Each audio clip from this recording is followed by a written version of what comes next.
Ok.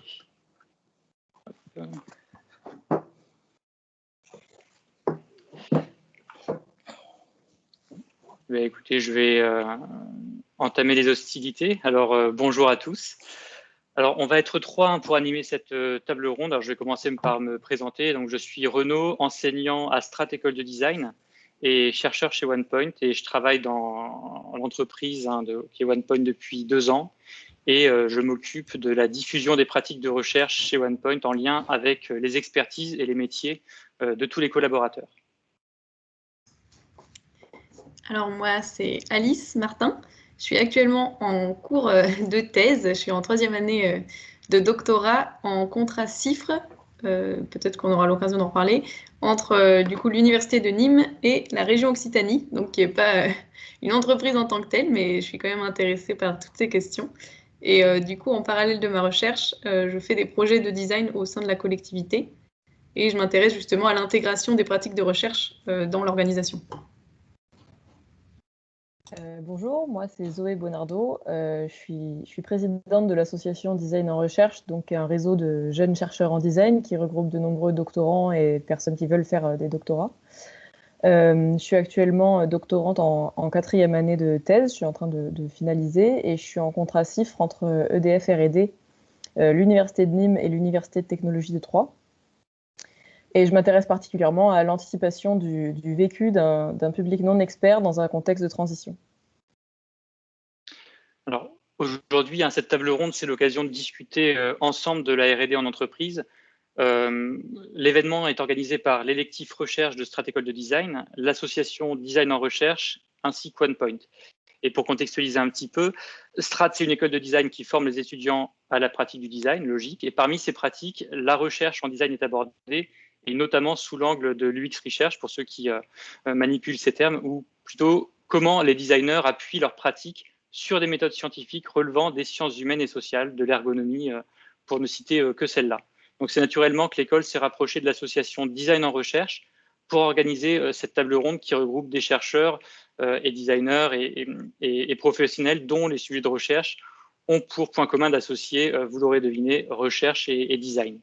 Et pour finir, OnePoint, c'est une entreprise qui porte des activités de R&D sur l'innovation, pour l'innovation, associée à des métiers variés, dont le design. Et OnePoint s'associe à des partenaires académiques et des clients pour développer des projets de R&D aboutissant sur des résultats variés, de la création de connaissances à la valorisation business, la propriété intellectuelle, en passant également par du transfert de technologie.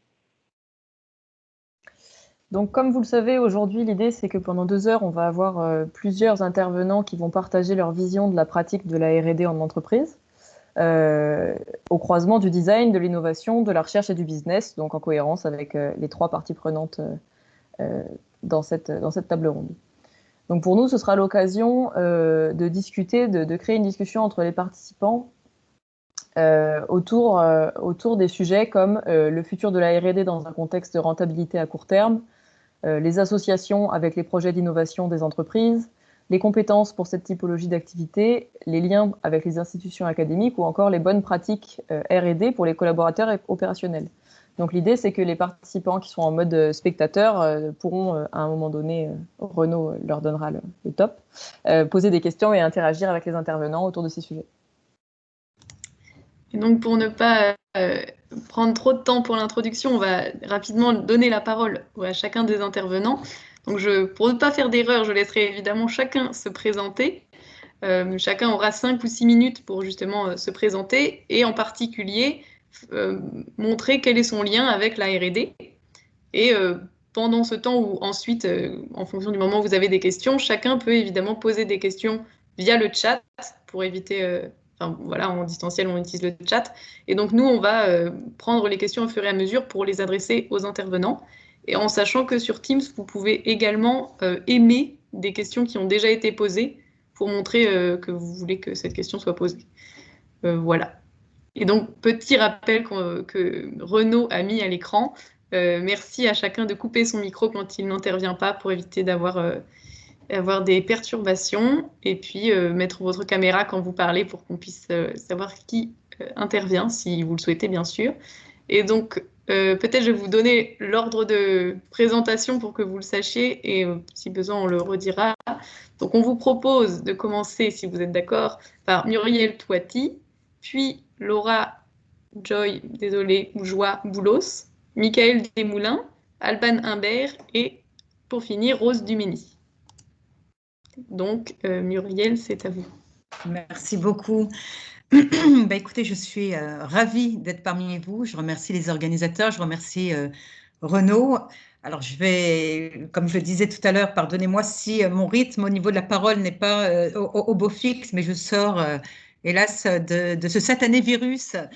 Mais je suis sur mes pieds maintenant, donc tout va bien. Donc, pardonnez-moi si d'aventure, voilà, ma voix est un peu tremblante. Je suis très heureuse d'être là. J'ai bien évidemment répondu présente à l'invitation de Renaud. J'ai rejoint le groupe OnePoint en janvier 2020 en tant que partenaire éducation et innovation. J'assure ce trait d'union qui m'est très cher entre l'éducation, la recherche, la formation et l'innovation entrepreneuriale chez OnePoint, après avoir eu un parcours, je dirais, atypique, mais nous avons tous des parcours atypiques, donc, mais je mentionnerai peut-être le mien. D'abord, j'ai vécu 20 ans ailleurs. J'ai vécu de l'âge de 14 à 33 ans en Israël. J'y suis partie en 1982, non pas parce que je le souhaitais, mais parce que ce fut la décision à l'époque de mes parents. J'avais 14 ans, donc je ne pouvais pas véritablement prendre voilà, une décision autour de cela. Et j'ai été façonnée en fait à l'écosystème israélien d'innovation de l'âge de 14 à 33 ans par le biais d'abord du fait que j'ai fait mon bac là-bas. J'ai fait l'armée pendant 2 ans et demi parce que qu'il pleuve, qu'il neige, qu'il vente, en Israël, vous êtes obligé de passer, c'est une obligation civique, de passer par cette case armée qui est extraordinairement importante parce qu'elle est très formatrice. J'ai fait mes études à l'université de Tel Aviv avec un master en sciences politiques et quand je suis revenue en France ensuite, j'ai fait mon équivalence à Sciences Po Paris. J'ai créé une start-up qui s'appelait Business Layers, qui développait un software d'e-provisioning. C'est un peu, je dirais, le virus pour être dans l'air du temps des Israéliens, et on y reviendra peut-être quand on parlera de l'écosystème de la R&D en Israël. Cette façon de créer de la recherche et du développement pour générer de l'innovation, pour s'autosuffire, eh bien, voilà, chaque entrepreneur/entrepreneur en Israël, quand en tout cas il a une bonne application, une bonne techno, un bon produit, veut monter ses startups, mais surtout la monter à l'échelle. Et c'est ce qu'on a fait puisqu'on a mis le marketing communication, alors pour le coup à Paris, ce qui m'a permis de revenir en France en 2002, et j'en étais ravie parce que c'était mon souhait, le R&D dans le New Jersey aux US, et on a été racheté par des Américains 3 ans après. Ensuite, en 2003, j'ai fondé et présidé pendant 17 ans en France, mais en pilotant toute l'Europe francophone, la représentation du Technion. Alors, je ne sais pas si vous êtes acculturés à ce qu'est le Technion. Le Technion est le fer de lance aujourd'hui de l'innovation à l'échelle mondiale. Il se trouve être la première université, école d'ingénieurs israélienne, fondée, imaginez-vous, en 1923, sous la houlette de Albert Einstein, sous le mandat britannique à l'époque. On ne parlait pas d'Israël, on parlait de la Palestine, puisque je rappelle que cet État a été institutionnellement parlant créé en 1948. Et en 1923, voilà qu'Albert Einstein, se baladant en Palestine, subodorait une nation en devenir et se disait il fallait donc en construire eh bien, son infrastructure, son génie civil, sa santé, sa sécurité, et puis toute son infrastructure. Le Technion est né. Le Technion est né. J'ai de merveilleuses photos d'archives où on voit Albert Einstein avec la première promotion de 17 étudiants, physiciens et chimistes qui venaient de la Terre, du monde entier, beaucoup d'Europe de l'Est, 2 femmes, c'est très amusant, 2 femmes en 1923, une physicienne et une chimiste.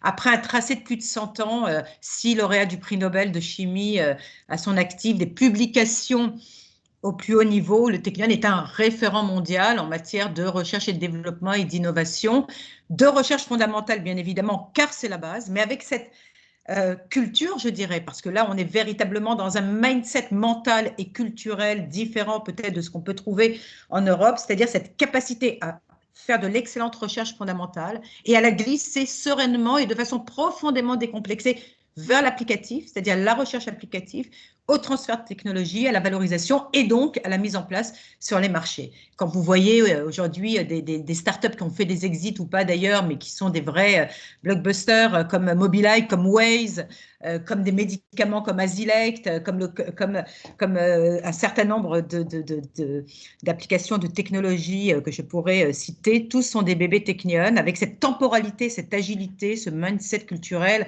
parce qu'il y a une urgence d'autosuffisance quelque part. Il n'y a pas de ressources naturelles dans ce pays, il n'y a que finalement des ressources humaines. Et donc, c'est sur l'humain qu'on capitalise, au combien l'humain est le cœur du réacteur. Et c'est avec cela eh bien, qu'on s'autosuffit et qu'on crée de l'innovation, d'où l'importance dans les universités et les entreprises de faire de la R&D. Et pendant 17 ans, j'ai donc mené avec abnégation, enthousiasme, passion sur le territoire français eh bien, et dans l'écosystème de façon très transverse des partenariats stratégiques en matière de R&D avec les groupes industriels du CAC 40, avec l'écosystème start-up, PME, TI, l'institutionnel, l'académique, les universités, les écoles, pour d'abord acculturer, faire de la pédagogie, de ce mindset autour de l'innovation, de l'importance de la R&D.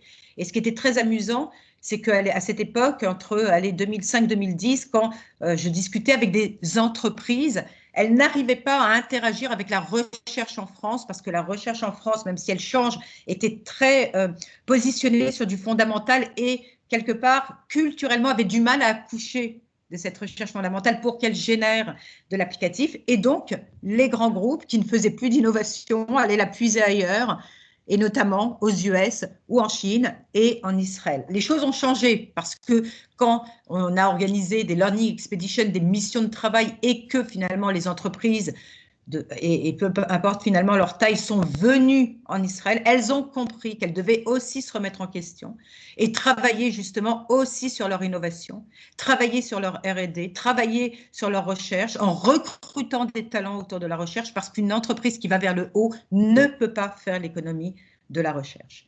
Et c'est après m'être amusée dans cette cour de récréation et avoir surtout généré beaucoup de valeur ajoutée, des partenariats stratégiques, qu'ils soient institutionnels, industriels, privés, avec le secteur public, eh bien, que le président de OnePoint, que je connaissais depuis des années, et OnePoint qui est une merveilleuse maison qui sait faire de la recherche et du développement, et on en parlera plus tard, certainement, avec notamment un très bel outil qui vient d'être instruit au sein de OnePoint, qui est l'Institut OnePoint.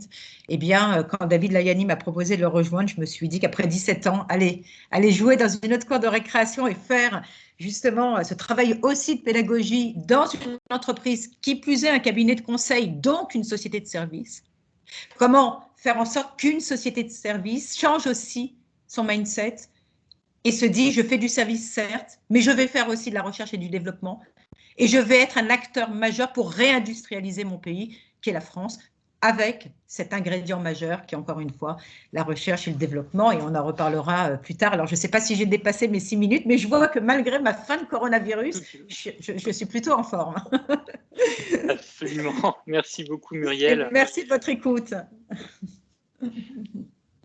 Je crois qu'on poursuit, Alice, si je ne me trompe pas, Alice et Zoé, avec Laura Joy. Parfait. Donc déjà, merci Renaud. Merci Alice et Zoé d'avoir organisé cet événement qui répond à un besoin réel, je trouve. En revanche, je ne vous remercie pas de m'avoir positionné juste après Muriel. C'est la tâche difficile. Merci à tous et toutes, animateurs, intervenants et participantes autour de cette table virtuelle. J'ai hâte d'échanger avec vous. Je vais présenter rapidement mon parcours que j'aime appeler de neuroscientifique slasheuse.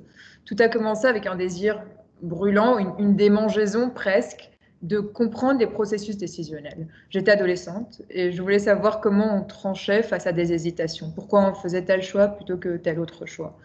Je me suis donc très naturellement dirigée vers des études de psychologie clinique à Beyrouth, ville qui, à part nourrir l'expression c'est Beyrouth, est la voisine de Tel Aviv et partage avec cette dernière justement un sens entrepreneurial très similaire. Et puis ensuite, je me suis laissée porter par les neurosciences, où j'ai continué un double doctorat, d'abord en neurosciences moléculaires et génétiques à l'IGBMC de Strasbourg, et puis en neurosciences cognitives et comportementales à McGill à Montréal.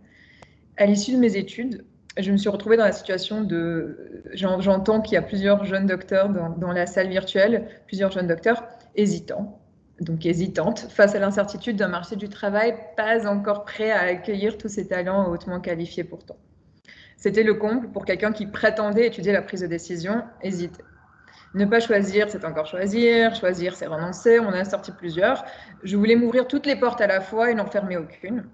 J'ai donc décroché une position de maître de conférence à l'Université Saint-Joseph de Beyrouth, mon alma mater, et j'ai demandé à ce qu'elle soit, au moins au départ, position à temps partiel. Cela m'a permis de me lancer en parallèle dans le secteur privé, notamment justement dans le monde du conseil. J'ai rejoint le groupe OnePoint, où l'on a initié avec Erwan Le Bronec 2 autres jeunes docteurs et 2 profils, un business et un ingénieur. Jérôme, j'ai vu que tu étais là, le pôle R&D du groupe. Chacune des 3 docteurs avait une mission, c'était de fonder un projet et de le transformer en 2 ans en solution commercialisable. J'ai donc lancé une application mobile qui s'appelle iDecide. Je la mettrai tout à l'heure dans le chat, je vous mettrai le lien. Et l'expérience est globalement très bien passée, avec des difficultés, des limites toutefois, qui m'ont poussé à chercher les bonnes pratiques qui idéalement devraient être implémentées déjà au niveau du groupe, à l'échelle du groupe à OnePoint, et puis idéalement de manière générale un peu partout pour optimiser ces fameux processus R&D. J'ai fait à ce moment 2 très belles rencontres. D'abord Muriel, qui est ici présente bien sûr, et qui a une vision ambitieuse de la R&D à laquelle j'adhère totalement. Et ensuite Renaud, qui est là aussi bien évidemment, et qui en plus d'avoir l'ambition, avait des questionnements quelque peu similaires aux miens, et on aura forcément l'occasion de discuter de tout cela plus longtemps tout à l'heure. Pour mériter mon titre de slasheuse et en parallèle à mes activités de recherche, d'enseignement, de conseil, j'ai pénétré l'écosystème entrepreneurial en effectuant des missions ponctuelles avec un fonds d'investissement qui s'appelle Globivest et qui a entre autres un portefeuille Life Science. Je me suis penchée avec eux sur quelques deals au départ dans le secteur santé. Petit à petit, j'ai commencé à les aider à gérer ce portefeuille en particulier, jusqu'à cofonder moi-même très très récemment un projet qui s'appelle SciDip et qui a pour objectif de rendre toutes ces fameuses recherches accessibles au grand public. Je fais partie de ceux qui pensent que c'est vraiment dommage qu'on continue à parler avec un jargon niche et élitiste alors que ça peut servir à tout le monde, clairement. Là aussi, je vous laisserai le lien du site et de la startup qui va monter, j'espère, bientôt dans le chat. Il me reste un peu de temps et j'ai envie d'en profiter pour planter quelques graines pour la discussion très rapidement. La recherche que visiblement je pratique est selon moi quelque part un pléonasme. Étymologiquement, chercher, c'est fouiller. C'est aussi shilka, donc c'est autour, donc c'est circulaire, c'est chercher. Et quand on dit chercher autour, donc c'est rechercher, c'est retourner autour, donc un pléonasme.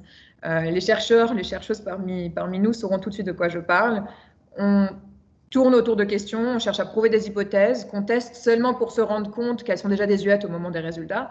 Et puis quand enfin on débouche sur quelque chose, on prend du recul, on se dit 3 ans pour démontrer que les récepteurs mu de la bénula contribuent à l'effet aversif de l'analoxone.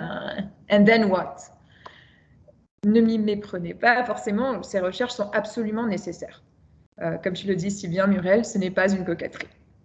Ceci dit, comment prendre le temps de tourner et retourner autour en entreprise, dans des structures conçues pour aller de l'avant et produire, en plus produire très rapidement? Comment ajouter une couche de D à la R? Comment développer dans cette forme circulaire? Et le couple recherche-entreprise est un mariage difficile. Renaud, je pense que je reprends la phrase telle quelle du texte qu'on a commencé à écrire ensemble. Si la recherche est un pléonasme, la recherche en industrie est un oxymore. Pour les accorder, il faut forcément réussir le pari de l'agilité, réussir à sortir quelque chose de palpable, de concret ou du moins de valorisable à chaque tour, à chaque itération.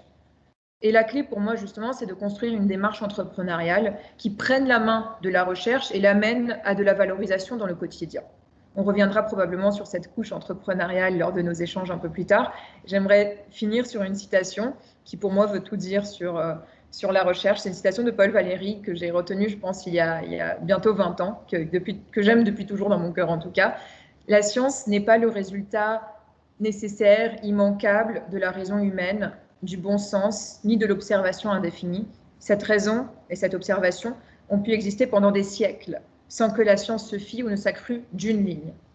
Mais la science est due à des accidents heureux, à des hommes déraisonnables, à des désirs absurdes, à des questions saugrenues, à des amateurs de difficultés, à des loisirs et à des vices, au hasard qui a fait découvrir le verre, à des imaginations de poètes. Et pour moi, la formule et pascalienne à dessein, suivre le raisonnement jusque dans le paradoxe pour triompher de la raison devant la raison même. Et c'est bien cela qu'il faut, de nouveau, selon moi, s'efforcer de préserver, en recherche comme en R&D, ces imaginations de poètes, desquelles découlera, j'espère, tout le reste. Merci une fois de plus.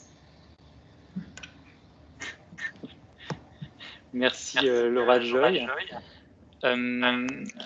Eh bien, Mickaël, ça va être à toi de poursuivre avec ta présentation en 5-6 minutes, comme Muriel et Laura Joy, du coup. Écoute, oui, merci de m'avoir invité. Je suis ravi d'être là avec vous aujourd'hui. À mon tour, je dis que c'est difficile de suivre les deux présentations qui ont été faites, très riches, des parcours très intéressants et passionnants. Alors, pour vous donner quelques éléments, moi, je travaille aujourd'hui à la direction de l'innovation et de la recherche du groupe Renault, avec une fonction d'expert, mais je vais y revenir pour vous expliquer de quoi il retourne sur les écosystèmes de l'open innovation et les démarches intrapreneuriales. Et pour vous donner des éléments de contexte par rapport à mon parcours, moi, à l'origine, j'ai une formation qui est un mixte universitaire et école d'ingénieur. Donc, j'ai eu la chance de pouvoir mener de front ces deux belles écoles, très différentes mais très complémentaires. Une première activité professionnelle était en Californie, à Berkeley, pour un labo d'État américain, le LBNL, qui était dans un service d'ingénierie au service d'industriels américains. Je suis rentré en France peu de temps après le 11 septembre 2001. Quelques années dans des sociétés de services, comme vous l'avez mentionné, qui à l'époque n'intégraient pas ou très peu d'activités de recherche. Et puis, j'ai passé un peu moins d'une dizaine d'années, après avoir rejoint le groupe Renault, dans des activités plutôt traditionnelles, très, très centrées projet et le D de la R&D, sur des notions de prestations clients, d'assurance qualité en projet, de méthode d'assurance qualité en projet, de montage de partenariats avec Daimler, ce genre d'activité très, très proche de l'industriel et du déploiement. Et je suis arrivé à un moment en fait où j'ai repris mes études suite à un accident personnel, un questionnement de fond sur ce quel était mon moteur dans la vie et le sens que j'y mettais, et ce qui m'a amené en fait à suivre un cursus de management de l'innovation par le design entre 2011 et 2013. Qui a été une sorte de bouleversement pour moi dans la façon de mener mon activité professionnelle, où j'ai repris en fait les rênes et redesigné mon activité professionnelle. Et ce qui m'a amené là depuis 10 ans finalement chez Renault, en transformant cette formation en interne, à monter énormément de projets de façon intrapreneuriale, à lancer le premier prototype de lab interne au sein de Renault, qui est devenu un lab très établi, une famille, un réseau de labs. On a une vingtaine de labs qui tournent maintenant dans les différents sites d'ingénierie. Ce qui m'a amené aussi à créer une association dont je suis encore le président, qui s'appelle Fabenco, qui a réuni les responsables de labs d'inno de grands groupes, mais également de labs qui sont plus, on va dire, indépendants, comme ici Montreuil, par exemple. De cofonder le mouvement des Active Actors, qui est une association qui fait la promotion de ce qu'on appelle le corporate hacking. Et tout ça m'a amené en fait aujourd'hui, avec cette expérience-là et cette espèce de pied à la fois dans une grande entreprise et pied dans des milieux un peu plus underground en dehors de Renault, à prendre, ce que je disais, une position d'expert sur les écosystèmes de l'open innovation et sur tout ce qui va toucher aux démarches intrapreneuriales ou entrepreneuriales. Donc, qu'est-ce qu'une position d'expert? C'est un peu le troisième filière qui existe généralement dans les entreprises. Vous avez la filière hiérarchique, le nombre de personnes, vous avez la filière projet, l'argent, le nombre de sous, le budget que vous allez gérer, et la filière expertise, c'est plutôt des gens qui vont avoir une expérience qui va être au service de l'ensemble de cette machine de R&D. Donc, ça me permet d'avoir aujourd'hui une activité qui est un petit peu en freelance à l'intérieur de Renault, où je peux mettre mon expérience, mon réseau interne et externe au service de verticales, qui sont par exemple, là je mène un projet sur la fabrication additive pour faire un push et essayer de transformer les pratiques qu'on a en interne autour de cette technologie-là. Mais pour vous en citer d'autres, ça peut être aussi tout ce qui est sur l'open stratégie, qui est une façon un peu nouvelle de faire de la R&D. On pourra en parler. Voilà, on va arrêter là et je vais passer la parole au suivant. Merci beaucoup, Mickaël. Et la suivante, c'est Alban. Bonjour, est-ce que vous m'entendez? Parfaitement. Bonjour à tous. Alors, déjà merci de me recevoir aujourd'hui. Moi, j'ai un parcours assez mixte, on va dire. J'ai commencé par un cursus ingénieur parce que je m'intéressais à la manière dont les systèmes fonctionnent intrinsèquement, pourquoi ils fonctionnent comme ça, comment on les conçoit et comment on les utilise. Et en fait, à l'issue de ce cursus ingénieur, je me suis aperçue que ça manquait peut-être un peu de sens, et c'est pour ça que je me suis intéressée plutôt à l'impact de ces systèmes qu'on a si bien conçus, qui tournent si bien tels des belles mécaniques, et comment ça impacte l'environnement, les utilisateurs, les usages. Et je me suis tout naturellement dirigée vers un cursus de design industriel, qui a été pour moi un peu une révélation parce que c'est comme si les 5 années précédentes prenaient un peu de sens. Donc, en tout cas, je trouvais certaines réponses à des questions que je m'étais posées relativement longtemps.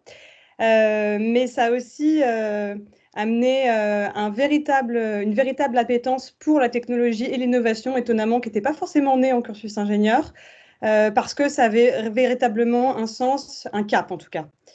C'est la raison pour laquelle ensuite je me suis plutôt dirigée vers toujours la recherche et le développement, mais en agence. En l'occurrence, c'était une agence qui développait des systèmes connectés pour les grands groupes, pour les grandes entreprises. Et là, j'ai pu réaliser très vite que la R&D dans une petite structure, c'est compliqué parce que ça coûte cher, c'est difficile à valoriser. Donc, à nouveau, on se pose des questions de quelles sont les stratégies de la R&D, le sens, le pourquoi et surtout l'énergie qu'on souhaite y mettre. Donc, après toutes ces questions-là, petit à petit, j'ai souhaité un peu me dégager de l'aspect purement produit au sein d'une agence. Et alors là, c'est complètement par hasard que je me suis retrouvée un pied dans la recherche. Donc, contrairement aux vocations qu'on vient d'entendre, ce n'était pas une vocation du tout. Et je suis entrée au sein de l'Institut Pasteur pour créer une structure d'innovation. En l'occurrence, c'était un laboratoire de prototypage qui s'appelle le Fab Lab. Et je me suis retrouvée petit à petit à la tête de l'activité de prototypage au sein de l'Institut Pasteur, qui était un challenge extrêmement intéressant. D'une part parce que mes connaissances en recherche biomédicale s'arrêtaient à, comme beaucoup de monde, la seconde. Donc, c'était assez limité. Et pouvoir travailler dans un environnement avec des gens aussi brillants, passionnants, capables de transmettre leurs connaissances et avoir un véritable challenge sur lequel appliquer mes connaissances techniques était véritablement une révélation. Par ailleurs, ça nous a permis de faire des partenariats avec différents chercheurs et de commencer à implémenter des solutions d'ingénierie au sein de la recherche biomédicale. Et puis récemment, j'ai quitté l'Institut Pasteur pour rejoindre le Francis Crick Institute à Londres, au sein d'un laboratoire assez similaire, dont le but principal est d'adapter les démarches d'ingénierie à la recherche biomédicale en trouvant des ponts qui permettent de transformer, en tout cas d'appliquer des systèmes d'ingénierie de production à grande échelle à la recherche biomédicale en fabriquant des tout petits outils, en l'occurrence. Souvent, c'est de du très petit puisque c'est à l'échelle cellulaire. Mais comment, en tout cas, réussir à enrichir le panel des solutions technologiques disponibles au sein de la recherche biomédicale à travers une démarche d'ingénierie. Écoutez, c'est à peu près tout pour l'instant. Ça marche. Merci beaucoup, Alban. On passe à toi, Rose, et puis ensuite, on lancera les échanges. Donc, si tu peux te présenter. Ouais. Avec plaisir. Bah, déjà, c'est à peu près tout, mais c'était quand même déjà pas mal comme explication. Donc, moi, c'est Rose Dumény. Merci beaucoup pour l'invitation. Mon parcours, c'est en fait, j'ai commencé en tant que designer produit. Donc, j'ai fait une école de design jusqu'au master. J'avais vraiment un profil intéressé plutôt par le travail en agence, assez classique, on va dire. Mais en parallèle de mon diplôme de design produit, j'avais commencé à m'intéresser un petit peu au numérique. Et en fait, j'ai fait un stage de fin de master chez Orange dans une unité qui faisait plutôt de la recherche. Donc, la R&D, mais côté plutôt R. Donc, c'était vraiment de la recherche un peu fondamentale en sciences humaines. Donc, j'étais entourée de sociologues, d'économistes. Et en fait, pendant ce stage, j'ai découvert que des gens faisaient des thèses en entreprise, des thèses sur plein de sujets. Donc, moi, j'avais jamais entendu parler d'une thèse en design. Ça m'a intéressée et en fait, je me suis rendu compte que ça existait. C'était assez jeune, mais ça existait. Et donc, en fait, j'ai monté un projet de thèse avec mon encadrant de stage à l'époque, qui est devenu mon encadrant de thèse. Et j'ai travaillé pendant un peu plus de 3 ans sur la question, en fait, d'ouvrir les boîtes noires technologiques grâce à des dispositifs de médiation en design.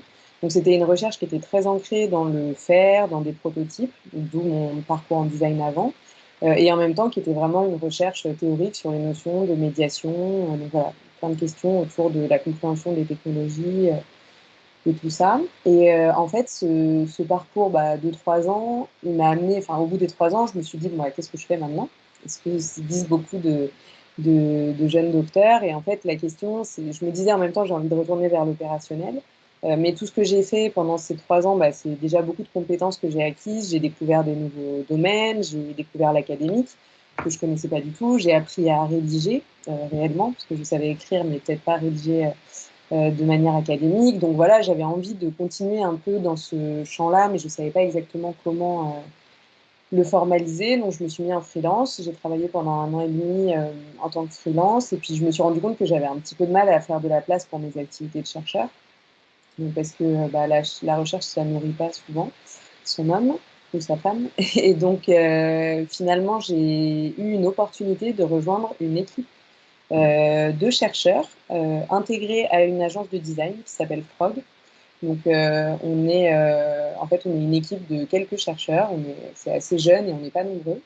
Des jeunes chercheurs à travailler dans le Frog Lab, donc qui est vraiment une entité qui est dédiée à la recherche. Donc, on fait de la recherche, mais qui est très ancrée dans les projets en fait de l'agence, qui fait du consulting en design et assez largement, autant sur de l'expérience utilisateur que sur du rebranding ou sur de l'organisation, même de l'organisationnel, pour réorganiser les entreprises.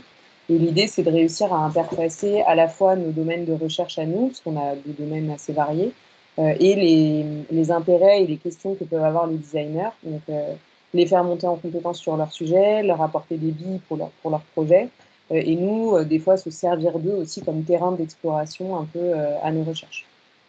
Donc voilà. Et maintenant, mes sujets, c'est plus de travailler sur l'IA et le design, si je fais un package un peu large.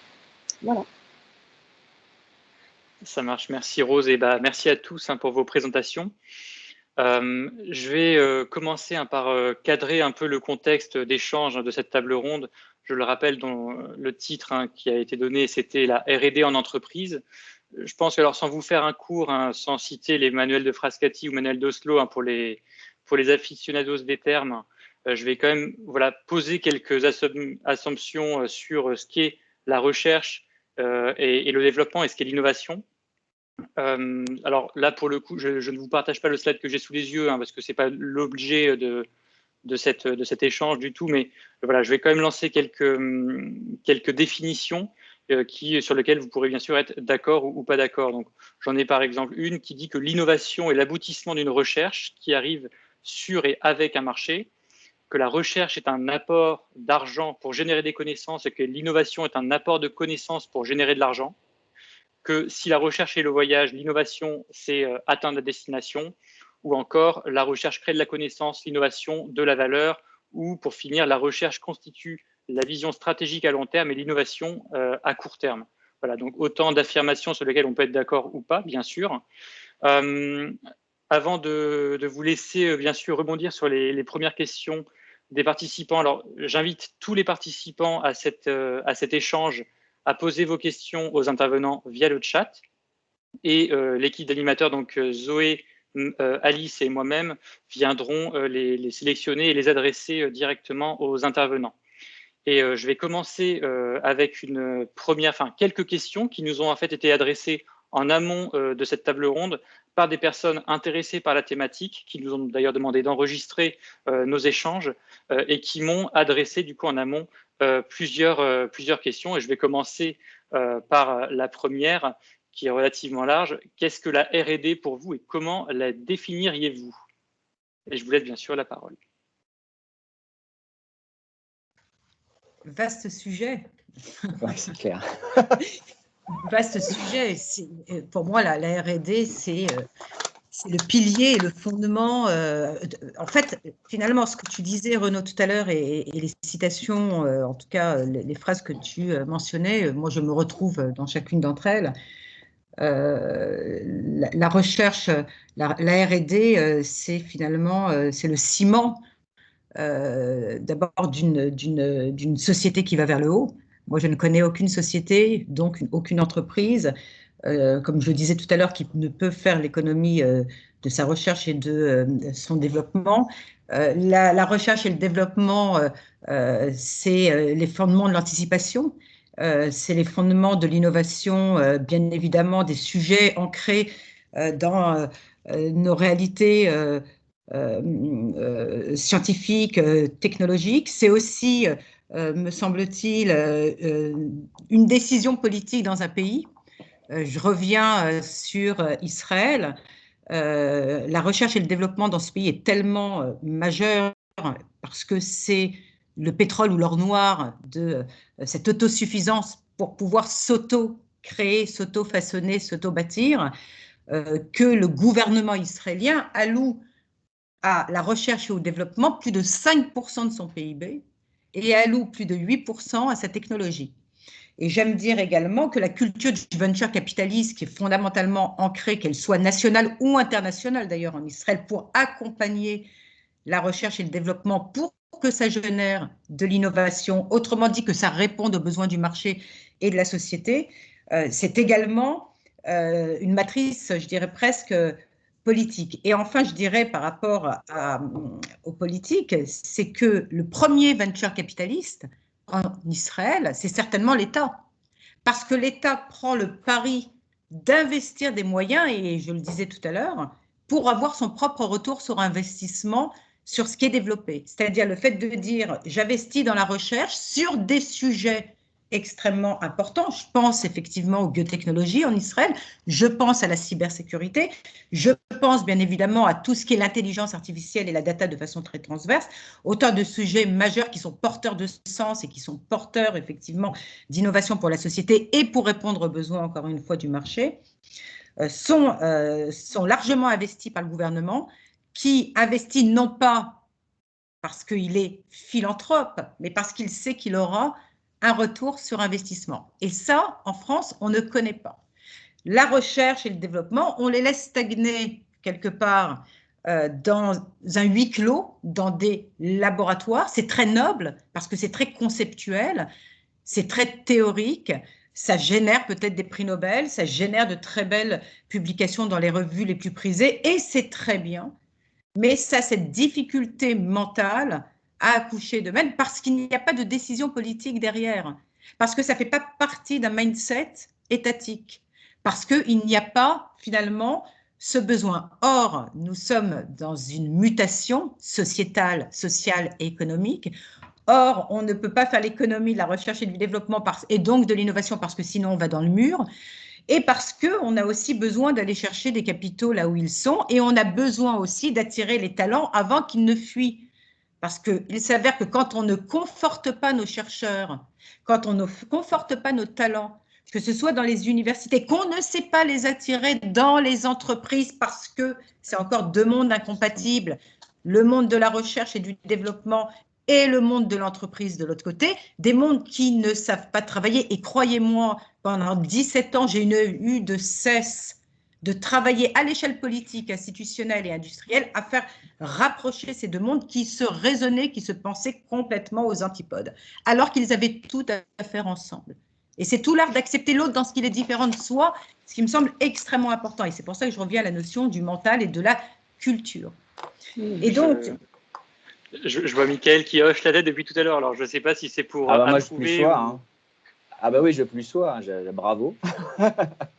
Je ne pourrais pas être plus d'accord avec ce que vous dites, hein. Effectivement, il y a une vraie déshérence en France et beaucoup d'admiration pour un pays comme Israël sur sa politique qui encourage la R&D. Pour aller dans votre sens, je dirais que c'est le nerf de la guerre en fait, hein, mais c'est un nerf de la guerre qui est peu visible en France et pas valorisé. Avec une illusion qui a été portée pendant des années d'une industrie qui est nécessaire pour faire du business et de l'argent, voire une industrie qu'on peut délocaliser, qu'on peut sourcer ailleurs. Même s'il y a beaucoup de business models qui arrivent à fonctionner comme ça, on voit bien que dans un temps de rupture et d'accélération technologique telle qu'on connaît et de besoins nouveaux, ben, on est obligé de l'avoir sous la main. Après, je pense qu'il y a une grande confusion souvent en France et une séparation entre R et D. Et que ces deux activités, souvent, ça nous plaît bien de parler chez Renault de la notion d'exploration et d'exploitation, qui sont deux choses vraiment extrêmement liées hein, et qui permettent véritablement d'actionner une pompe et de la production nouvelle. Mais on a du mal à se comprendre, effectivement, je pense, en termes de ne serait-ce que de champ sémantique, de langage, d'attendu, de référentiel de valeur. Et peut-être que, justement, je lance peut-être pour la suite du débat, moi, j'ai toujours été assez fasciné par les proximités qu'il pouvait y avoir entre un chercheur, un designer, un entrepreneur ou un maker.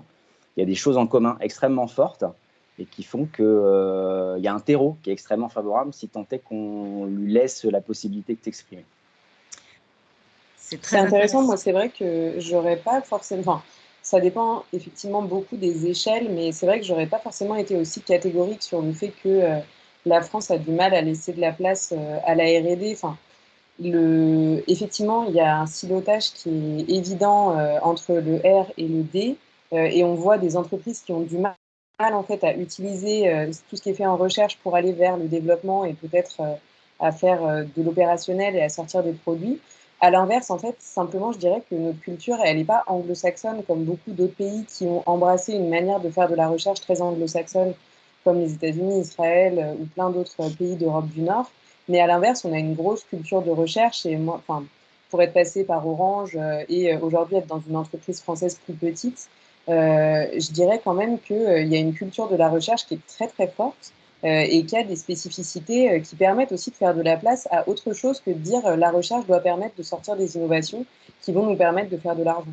Donc je pense que c'est aussi des points de vue et même si on peut un peu se dire que c'est dommage de ne pas avoir on va dire des poussées politiques aussi fortes que dans d'autres pays, à l'inverse, c'est aussi des libertés et une certaine indépendance de la recherche qui est, à mon sens, intéressante aussi. Donc, je trouve que c'est à souligner quand même. Et pour rebondir sur ce que tu dis, Rose, Mireille, tu voulais dire quelque chose? Non, vas-y, Laura. Parce qu'en fait, je suis relativement d'accord et je pense que justement, c'est là que la R&D a un rôle intéressant à jouer. C'est de permettre à la recherche académique ou la recherche telle qu'on l'entend quand on dit recherche sans D, justement, de garder sa liberté, de garder, si je reprends Paul Valéry, de garder cette imagination de poète. Et Renaud, parce que c'est la seule, je pense que c'est la seule dans le tas de citations de phrases que tu as sorties, la seule où j'ai un peu bugué entre guillemets, j'ai entendu le mot argent. Je pense que j'ai un détecteur, un petit algo qui détecte dès qu'il y a quoi que ce soit relié à l'argent. Une petite appétence quelque part sûrement. Mais c'est vrai que la R&D serait potentiellement là pour permettre à la recherche de continuer à être de la recherche sans penser à des fins monétaires, à des ROI financiers et court-termistes, et viendrait justement le faire à sa place. Et c'est dans ce sens, c'est une sorte de dépoussiéreuse de tiroir, mais qui viendrait dire, bon, il y a tout ça qui est intéressant, continuer à garder cette liberté, continuer à faire ça. Et puis quand on tombe par hasard justement sur des découvertes qui peuvent être valorisées et qui peuvent en plus avoir un retour monétaire pour construire un business model viable dans le temps, tant mieux, la R&D est là pour ça. Et pour moi, au final, c'est ce créneau qu'on pourrait remplacer. Ça ne voudrait pas dire qu'il ne faut pas faire de la recherche dans la R&D, au contraire, il faut en faire pour pouvoir maintenir le lien, pour pouvoir continuer à parler les deux langages de l'industrie et du secteur public ou de l'académique en tout cas. Mais c'est éviter justement à la recherche de parler sous et prendre le lourd fardeau de comment valoriser tout ça et comment... Après, si je puis me permettre, je pense que la recherche, elle a ses propres KPI, ses propres indicateurs de publication qui orientent son activité d'une certaine façon. Et je pense que c'est pas, malsain que la recherche puisse être à l'écoute de besoins opérationnels d'entreprises qui vont permettre, in fine, de financer ces recherches aussi. Tout ça, c'est un système. Hein, donc, on a besoin à un moment d'avoir une connexion à des besoins et à des réalités de terrain, tout en permettant, comme tu le dis, un champ extrêmement large. Et effectivement, en France, comme tu le mentionnais, Rose, on a la chance d'avoir encore de la recherche très, très libre, ouverte, fondamentale, qui pour l'instant, survit encore un petit peu. Mais pour combien de temps ? Ouais. Je suis tout à fait d'accord avec Laura Joy, avec Rose. Et Rose, tu as totalement raison. On peut tous être très fiers de notre recherche en France. Elle est sur les feux de la rampe à l'échelle mondiale. On est profondément d'accord. Et d'ailleurs, on ne peut pas parler recherche et développement, on ne peut pas parler recherche appliquée si on ne parle pas recherche fondamentale. Donc, heureusement que nous avons ce socle très fort, très puissant, très solide de la recherche fondamentale dans notre pays. On en est évidemment très fiers. Je vais vous dire, c'est aux États-Unis ou en Israël ou ailleurs, on ne fait pas une meilleure recherche. Hein. Je crois on est les champions en la matière en France. En revanche, qu'est-ce qu'on fait de la recherche et comment on la raisonne? Pardon, Renaud. Ouais. Aucun souci. Je voyais Alban qui hochait la tête tout à l'heure à tes propos, Muriel, ainsi que ceux des autres intervenants. Mais ce que je voudrais juste finir la phrase en disant qu'il faut un peu décomplexer finalement, j'allais dire, le contexte, c'est-à-dire que quand on dit recherche fondamentale d'un côté, R&D ensuite, innovation, entreprise, académique, chercheur, je pense qu'il faut désiloter. Il faut désiloter, il faut décloisonner, il faut culturellement que les acteurs de cet écosystème vaste, depuis la jeunesse jusqu'à la place des marchés, puissent plus sereinement interagir ensemble, se connaître, et puis ne pas voir non plus dans la monétisation ou dans la valorisation ou dans la mise en marché quelque chose pour les chercheurs qui serait de l'ordre du tabou. Je pense qu'il y a un vrai travail culturel aussi à faire sur ces sujets-là, et je pense qu'on sera beaucoup plus serein si on arrive mieux à se parler, et chacun doit rester dans ce qu'il est, de toute façon, dans sa fonction, dans son rôle. Et c'est comme ça qu'on construit une société sereine, d'ailleurs, mais doit plus s'interconnecter, plus s'hybrider pour pouvoir faire en sorte que tous les maillons de la chaîne, toute la chaîne de valeur, eh bien, puissent s'exprimer sereinement pour arriver finalement au projet final qui est répondre, encore une fois, et j'y tiens beaucoup, aux besoins de notre société, aux besoins de nos marchés, au profit du citoyen, au profit du patient, au profit du consommateur, etc., etc. Pardon, Alban. Non, c'est bon, très justement, en fait, quand tu parles de chaîne de valeur, ça illustre parfaitement la remarque que je souhaitais faire, qui est que, bon, moi, j'ai travaillé, du coup, ces dernières années, exclusivement en recherche fondamentale, donc le D n'est pas là. Le D est très absent, et d'ailleurs, ça me fait penser qu'à l'Institut Pasteur, il y avait une époque, une affiche qui, à la fois, me désespérait et était très encourageante, qui avait pour slogan « Je fais de la recherche, pas du profit ». C'est fabuleux, ça garantit l'indépendance de la recherche, qui est honnêtement le garant de la très grande qualité de l'excellence de la recherche française. C'est désespérant parce que justement, beaucoup de chercheurs, en l'occurrence, là je parle pour Pasteur même, hein, peuvent manquer de ces ressources qui permettent de développer des projets d'avenir. Ce n'est pas leur job, ce n'est pas leur connaissance et ce n'est pas un problème. En revanche, ce que j'ai pu observer qui peut manquer dans les structures de recherche, et c'est là où je rebondis justement sur le fait que ce soit une ambition politique profonde, il peut manquer ces structures de développement, d'innovation qui sont purement indépendantes, elles aussi, et garantes de cette indépendance, qui font le lien entre les résultats de la recherche fondamentale et le développement industriel.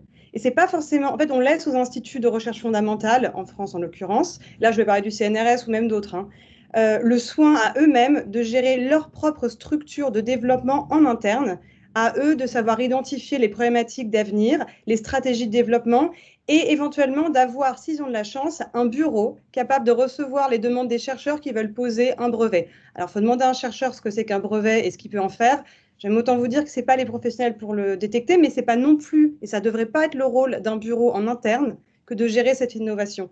Et, je suis totalement d'accord. Je suis totalement d'accord. Le CEA qui est un exemple qui dit un petit peu ça. Exactement, Michael. Alors, le CNRS, l'INSERM, l'INRA, eux maintenant, l'Institut Pasteur que je connais très, très, très bien, et on pourra en discuter ensuite, Alban, si tu veux, sont évidemment, ça serait s'ils avaient fait des prouesses, et ça serait en effet s'ils avaient aussi développé, si pas des licornes, en tout cas des innovations, voire même des brevets impactants et significatifs. Michael, tu as tout à fait raison. Absolument, le CEA est une merveilleuse illustration. Moi, j'ai deux très belles illustrations à vous donner en matière de recherche, développement, innovation, valorisation. C'est le CEA et c'est aussi le SPCI. l'École supérieure de physique et de chimie industrielle de la ville de Paris, qui fait partie de Paris Sciences et Lettres, de PSL, qui est une toute petite boutique physique et chimie, et qui, parce que certainement c'est une petite boutique, sait faire de la valorisation. Je pense à Mathias Fink, par exemple, je pense à Jacques Lévillers, qui est Monsieur Brevet, comme on le dit dans le jargon académique. Et donc, en effet, ce sont deux beaux outils, mais le CEA en est une parfaite illustration, et je te laisse t'exprimer sur cela, Michael. Tu as tout à fait raison. Ouais. C'est juste simplement, ils ont effectivement des services de valorisation. Ils arrivent à la fois à combiner la recherche très amont, très fondamentale, et le transfert de technologie, et la relation avec les industriels, sachant qu'ils ont une activité où l'objectif, c'est de ne pas être juste un centre de coût, mais aussi de profit. Donc, arriver à marier les deux. Et ça peut être très, très vertueux. Sinon, il y a un risque que nous, on vit en entreprise, et c'est souvent ce qui peut être reproché à la partie recherche, vu du développement du manufacturing, que les gens sont hors sol, hors des contraintes, et on a besoin de contraintes pour avancer, pour être créatif et pour proposer des choses. Donc, je pense que ce n'est pas évident, mais c'est un modèle qui, en tout cas, il y a un vrai succès français, pour le coup, à mettre en avant. Je pense que la discussion que vous êtes en train d'amener là est intéressante parce que ça rejoint la question qu'a posée Clément Baudry dans le chat. Alors, il les a divisés en deux questions, mais j'ai l'impression que dans la conversation par rapport au CEA, les deux s'y retrouvent un peu. La première, c'est en quoi le commerce et le marketing bousculent votre quotidien en entreprise. Et je pense que ça a un peu un lien avec ces histoires de brevets et de mise en valeur de la recherche. Et la deuxième chose, c'est comment voyez-vous l'importance donnée par les entreprises sur les projets R&D versus les projets classiques. Donc là, c'est la même chose. Je pense que ça se rejoint sur la mise en valeur de la recherche, sur, je sais, de mon expérience à EDF, il y a quand même une espèce de recherche du brevet, de comptabilité de combien de brevets on fait par an et de courses derrière ça, qui n'est pas forcément suivi derrière, pas toujours en tout cas. Et du coup, de compétition entre ceux qui en posent et ceux qui en posent pas. Je pense que ça rejoint un peu la question de Clément, que évidemment tu peux préciser, Clément, si je l'ai mal transcrite. Mais... Oui, bonjour à tous. Merci. Non, la question, c'était ça, en fait. Alors moi, je suis responsable d'un bureau d'études, du service recherche et développement d'une petite entreprise. On est que 160. Et donc, du coup, notre équipe innovation, on est 3. Voilà. Donc, c'est pour situer un peu le truc. Et donc, du coup, on a beaucoup d'impact. Les communications vont très vite dans une petite entreprise. Et donc, du coup, mener des projets longs n'est pas toujours facile à mettre en place quand on est bousculé régulièrement par des demandes clients qui sont toujours plus pointues. Et donc, du coup, fatalement, il y a une manière de prioriser chez les entreprises qui est, il y a l'argent facile du projet d'un côté, mais il y a la version long terme qui est, on va chercher un plus gros marché plus loin. Comment vous arrivez à disons, à prioriser, grosso modo, vos actions sur le marché qui vient vous bousculer régulièrement? Encore faut-il qu'on aille. Vas-y, Laura, tu arrives. Non, vas-y. Non, tu as tout à fait raison. J'aimerais bien illustrer, si vous me l'autorisez, avec l'exemple OnePoint, qui est une société de service, vous l'avez compris, qui est un cabinet conseil. Enfin, moi qui ne suis pas du monde du conseil, c'est certainement ça ma valeur ajoutée chez OnePoint et ma singularité. Je dis toujours que c'est un cabinet conseil, mais plus encore. Plus encore, pourquoi? Parce que même si OnePoint, dans son ADN intrinsèque, cabinet de service, de conseil, qui vit dans cette immédiateté de la facturation, de l'accompagnement de ses clients et de ses partenaires, donc qui résonne évidemment service, qui résonne temps homme, mais qui ne résonne pas nécessairement valeur, a en son sein, SEIN, chez OnePoint, toutes les compétences et les expertises pour justement, même en tant que cabinet de conseil, cabinet de service, de se positionner aussi sur des enjeux recherche et développement et donc innovation. Et dans cette configuration-là, moi, quand je suis arrivée chez OnePoint en janvier 2020, le premier constat que j'ai fait, c'est chic alors, nous avons chez OnePoint une plateforme hybride, interconnectée, qui associe compétences, expertise, profils dans leur singularité complètement différents. Nous avons des chercheurs, Renaud et Laura Joy en sont un très bel exemple. Nous avons des ingénieurs, des codeurs, des développeurs, des consultants, des stratèges, des opérationnels, et j'en passe.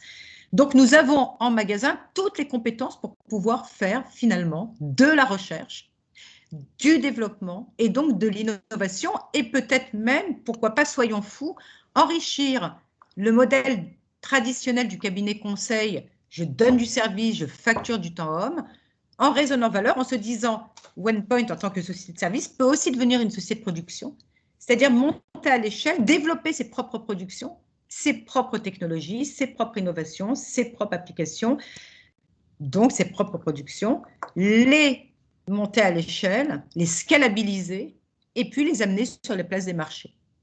Et c'est suite à ce constat-là que est née l'idée de faire chez OnePoint, de créer chez OnePoint un institut, l'Institut OnePoint, qui se veut être un centre évidemment d'investissement, parce que je ne connais aucune entreprise digne de ce nom qui veut aller vers le haut, qui n'investit pas minimum, et aussi un centre de profit. Et Mickaël, tu l'as très bien dit tout à l'heure, dès lors qu'une entreprise ou une institution de recherche raisonne recherche, développement, innovation et profit, eh bien le mindset est un peu différent.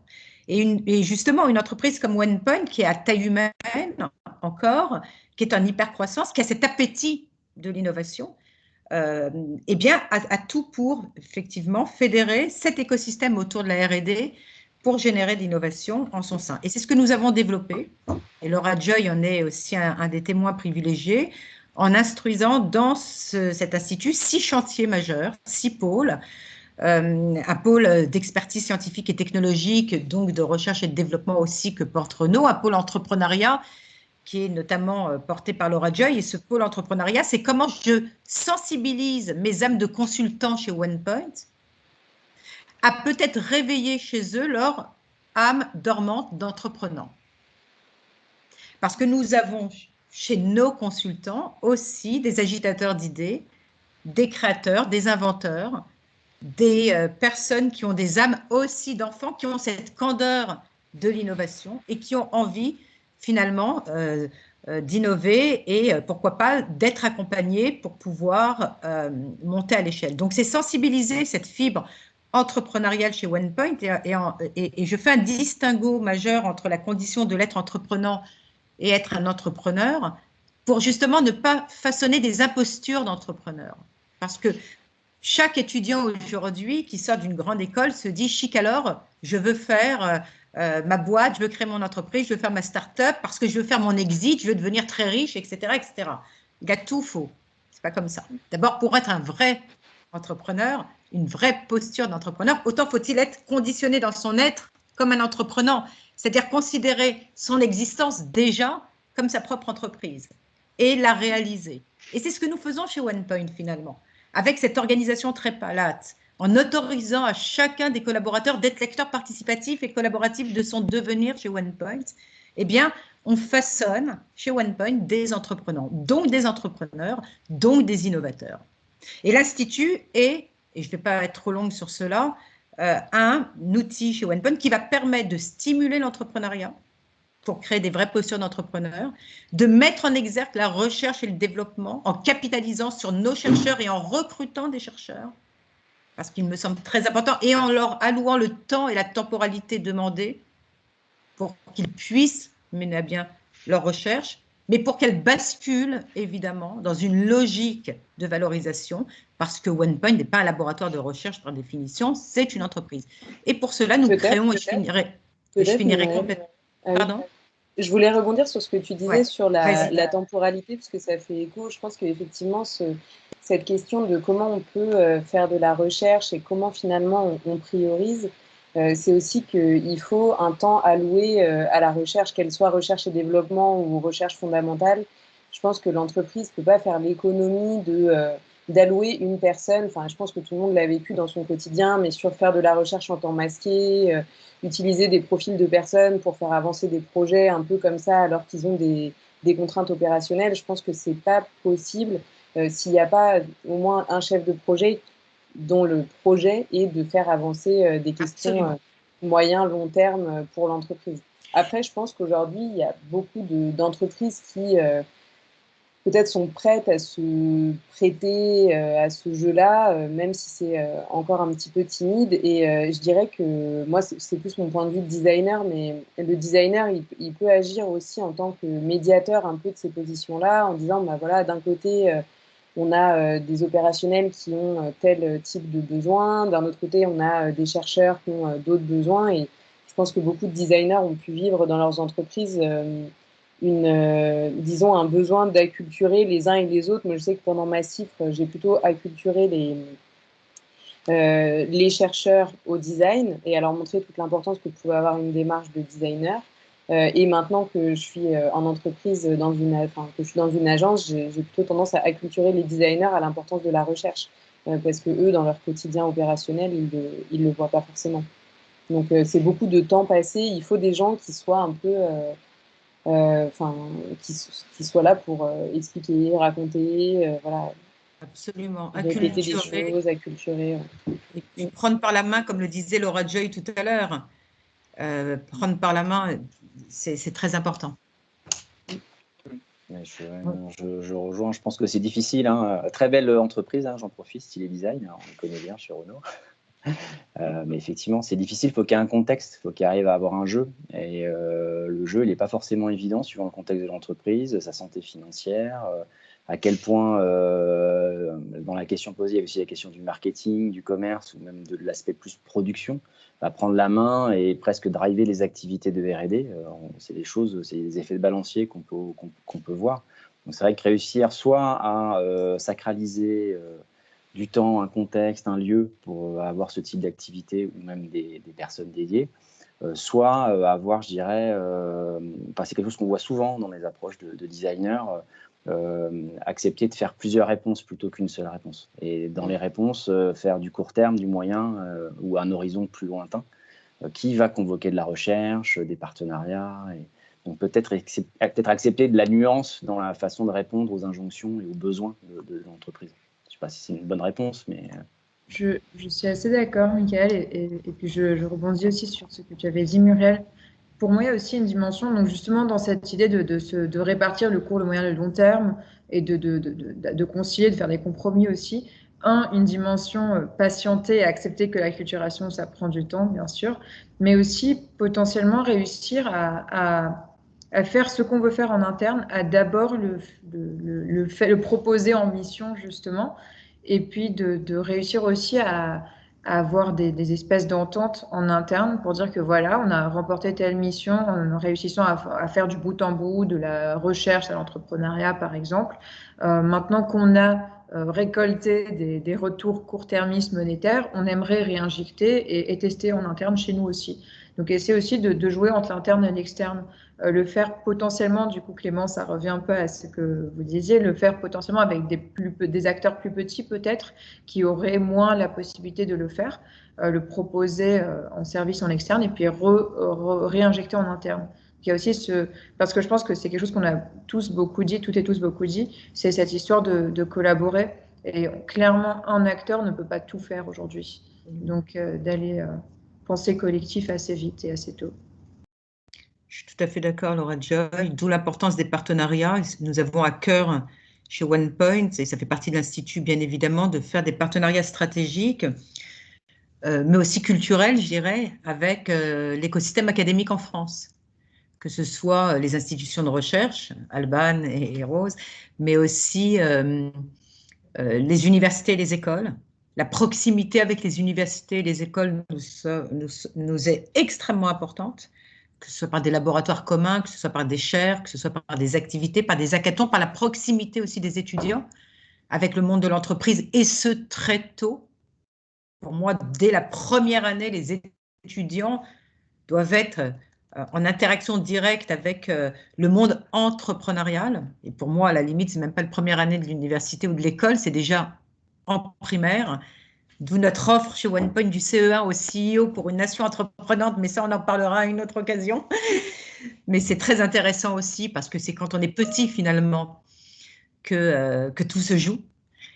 Et donc, pour revenir aux partenariats, que ce soit des partenariats avec des groupes industriels, bien évidemment, avec des universités, des écoles, avec des startups, avec des institutions de recherche, on parle tous du postulat de base que 1 + 1 font 3, et que plus on est dans des partenariats intelligents et intelligibles, dans une diversité d'acteurs, plus on est fort et on est puissant finalement.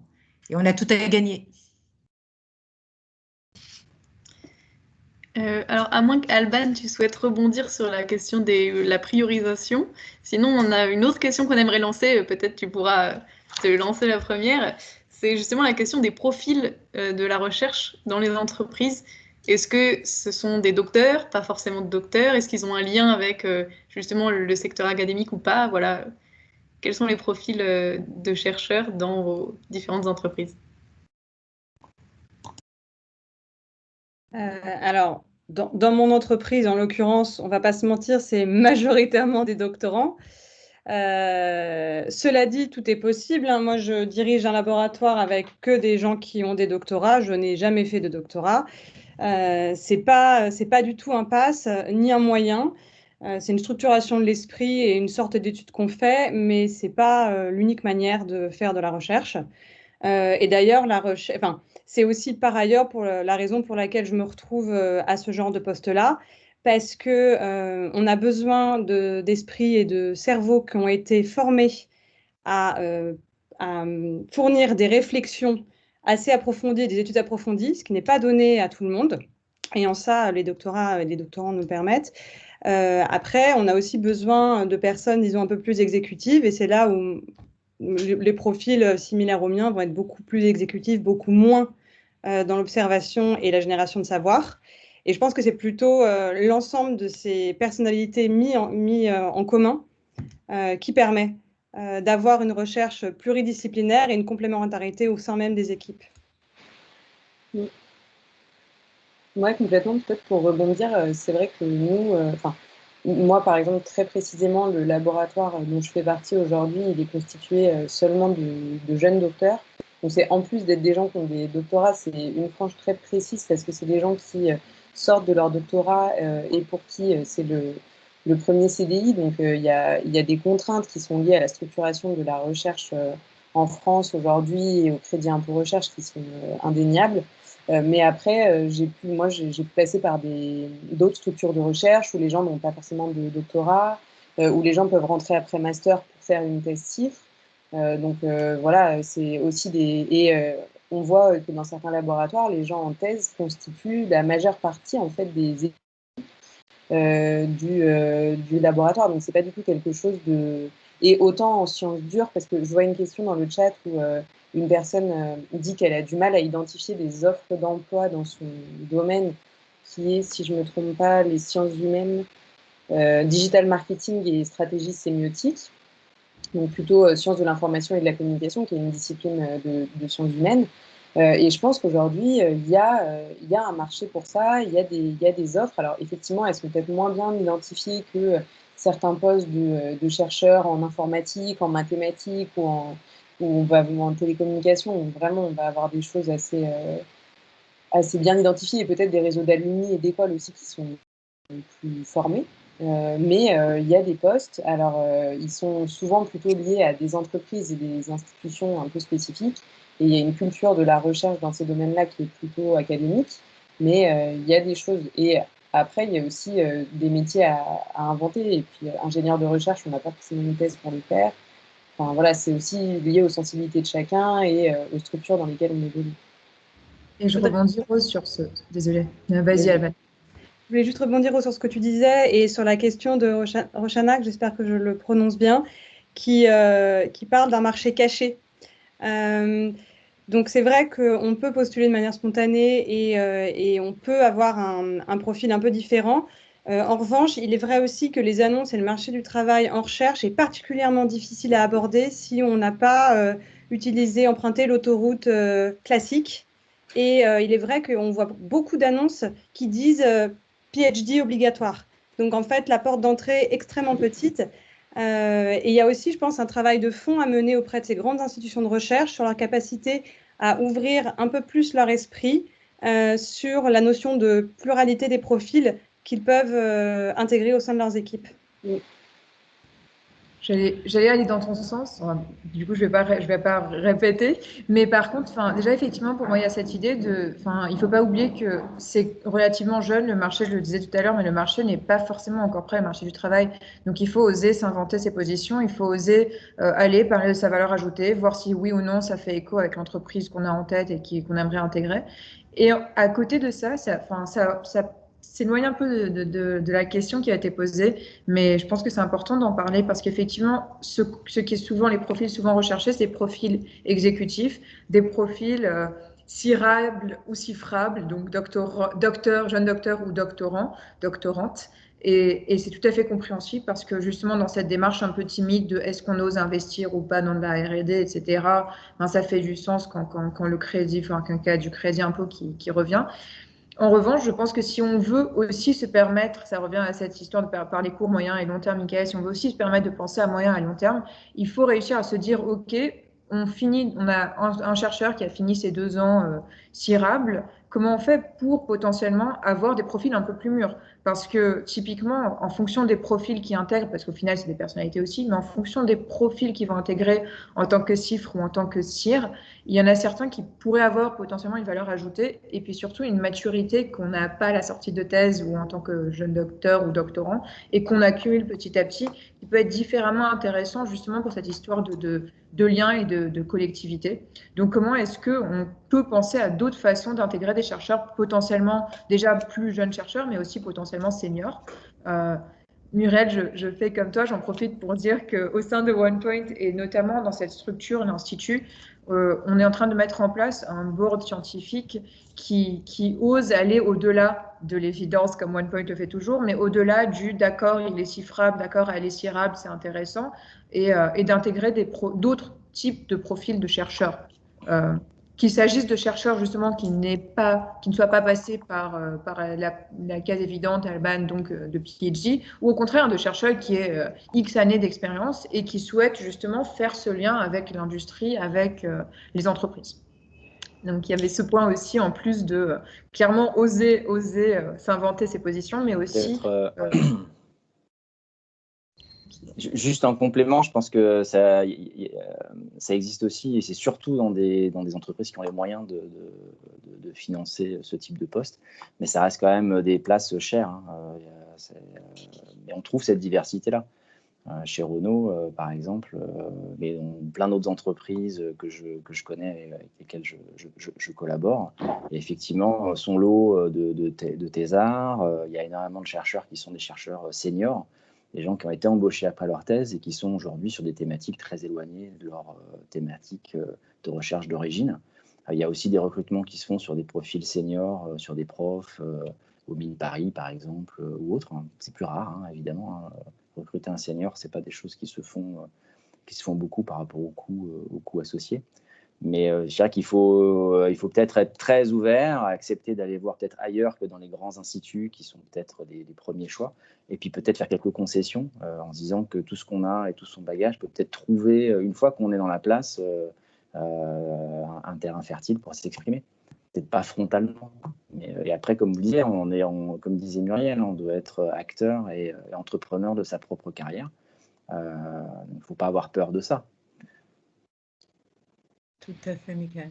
Ouais, je suis d'accord aussi sur une chose, peut-être juste un petit élément, mais le fait que des fois on répond à une offre de poste parce qu'elle est ciblée sur notre domaine de recherche, notre sujet, en se disant que c'est le seul moyen d'intéresser. Mais moi, je sais par expérience, pour avoir fait des recrutements, qu'une fiche de poste, elle est là aussi pour intéresser, pour renvoyer une image des sujets qu'on est en train de traiter. Mais si quelqu'un arrive avec un projet de recherche, et c'est aussi ça qu'on attend d'un chercheur, qu'il arrive avec un projet de recherche, qu'il ait des intérêts, des choses à amener, et ça revient à être entrepreneur de son propre, de sa carrière et de ses sujets d'intérêt, et de dire voilà, moi je pense que ce sujet-là, vous pourriez le traiter, et c'est difficile pour une entreprise de savoir exactement quel va être le profil de la personne qu'elle va avoir envie de recruter. En fait, c'est un peu un jeu, c'est un échange aussi, quoi. Ouais.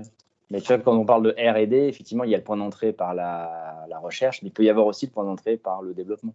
Donc, moi, je vois, j'ai pas mal de collègues, en direction de l'INO et de la recherche, qui ont des parcours et des profils qui, à l'origine, sont plutôt très orientés développement, voire manufacturing, et qui ont découvert une appétence, un goût pour la recherche au fil de leur carrière et ont pu aller vers un peu plus d'amont en cours de carrière.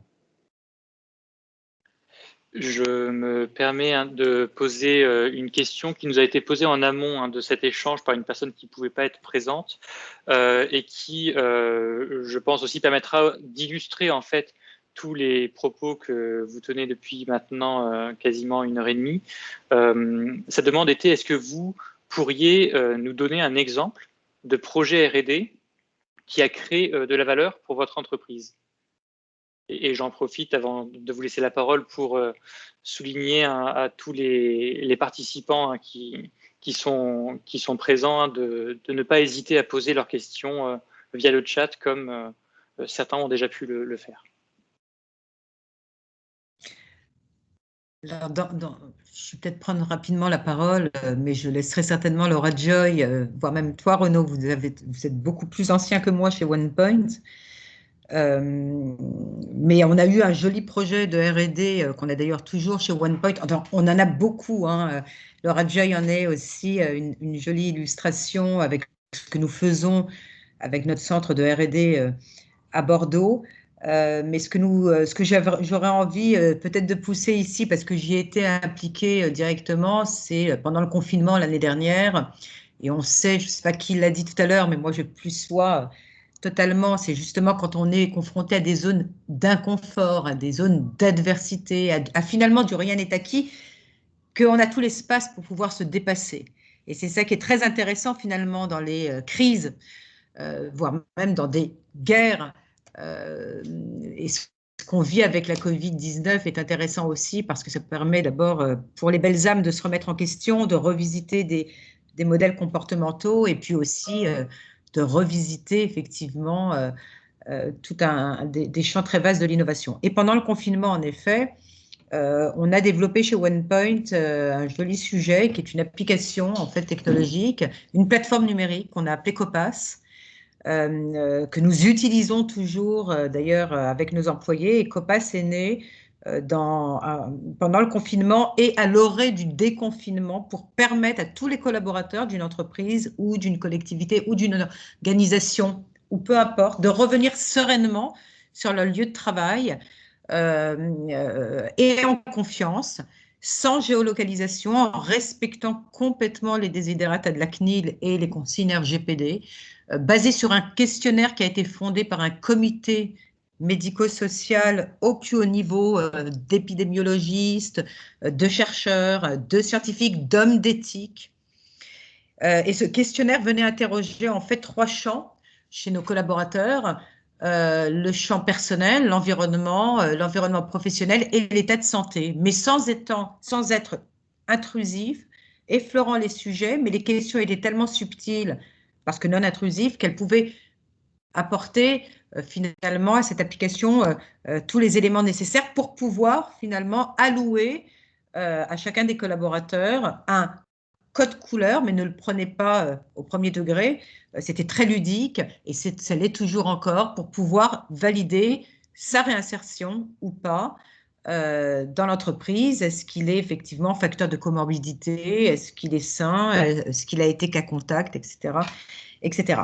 Cette application Copas, on l'a d'abord, je dirais, d'abord architecturée nous-mêmes. On l'a vécu dans notre chair parce que OnePoint, cabinet de conseil, mais plus encore architecte des grandes transformations du secteur public et du secteur privé, a pour ambition de transformer l'autre avec un grand A, parce qu'il sait se transformer lui-même. Donc tout ce que nous produisons, nous le consommons nous-mêmes et nous le vivons dans notre chair pour bien mesurer sa faisabilité pour avoir ensuite cette ambition d'aller le proposer à l'autre. Et c'est ce qu'on a fait avec Copas. Ça s'est merveilleusement bien passé. On l'a fait aussi Copas dans le cadre d'une joint venture avec le Crédit Agricole.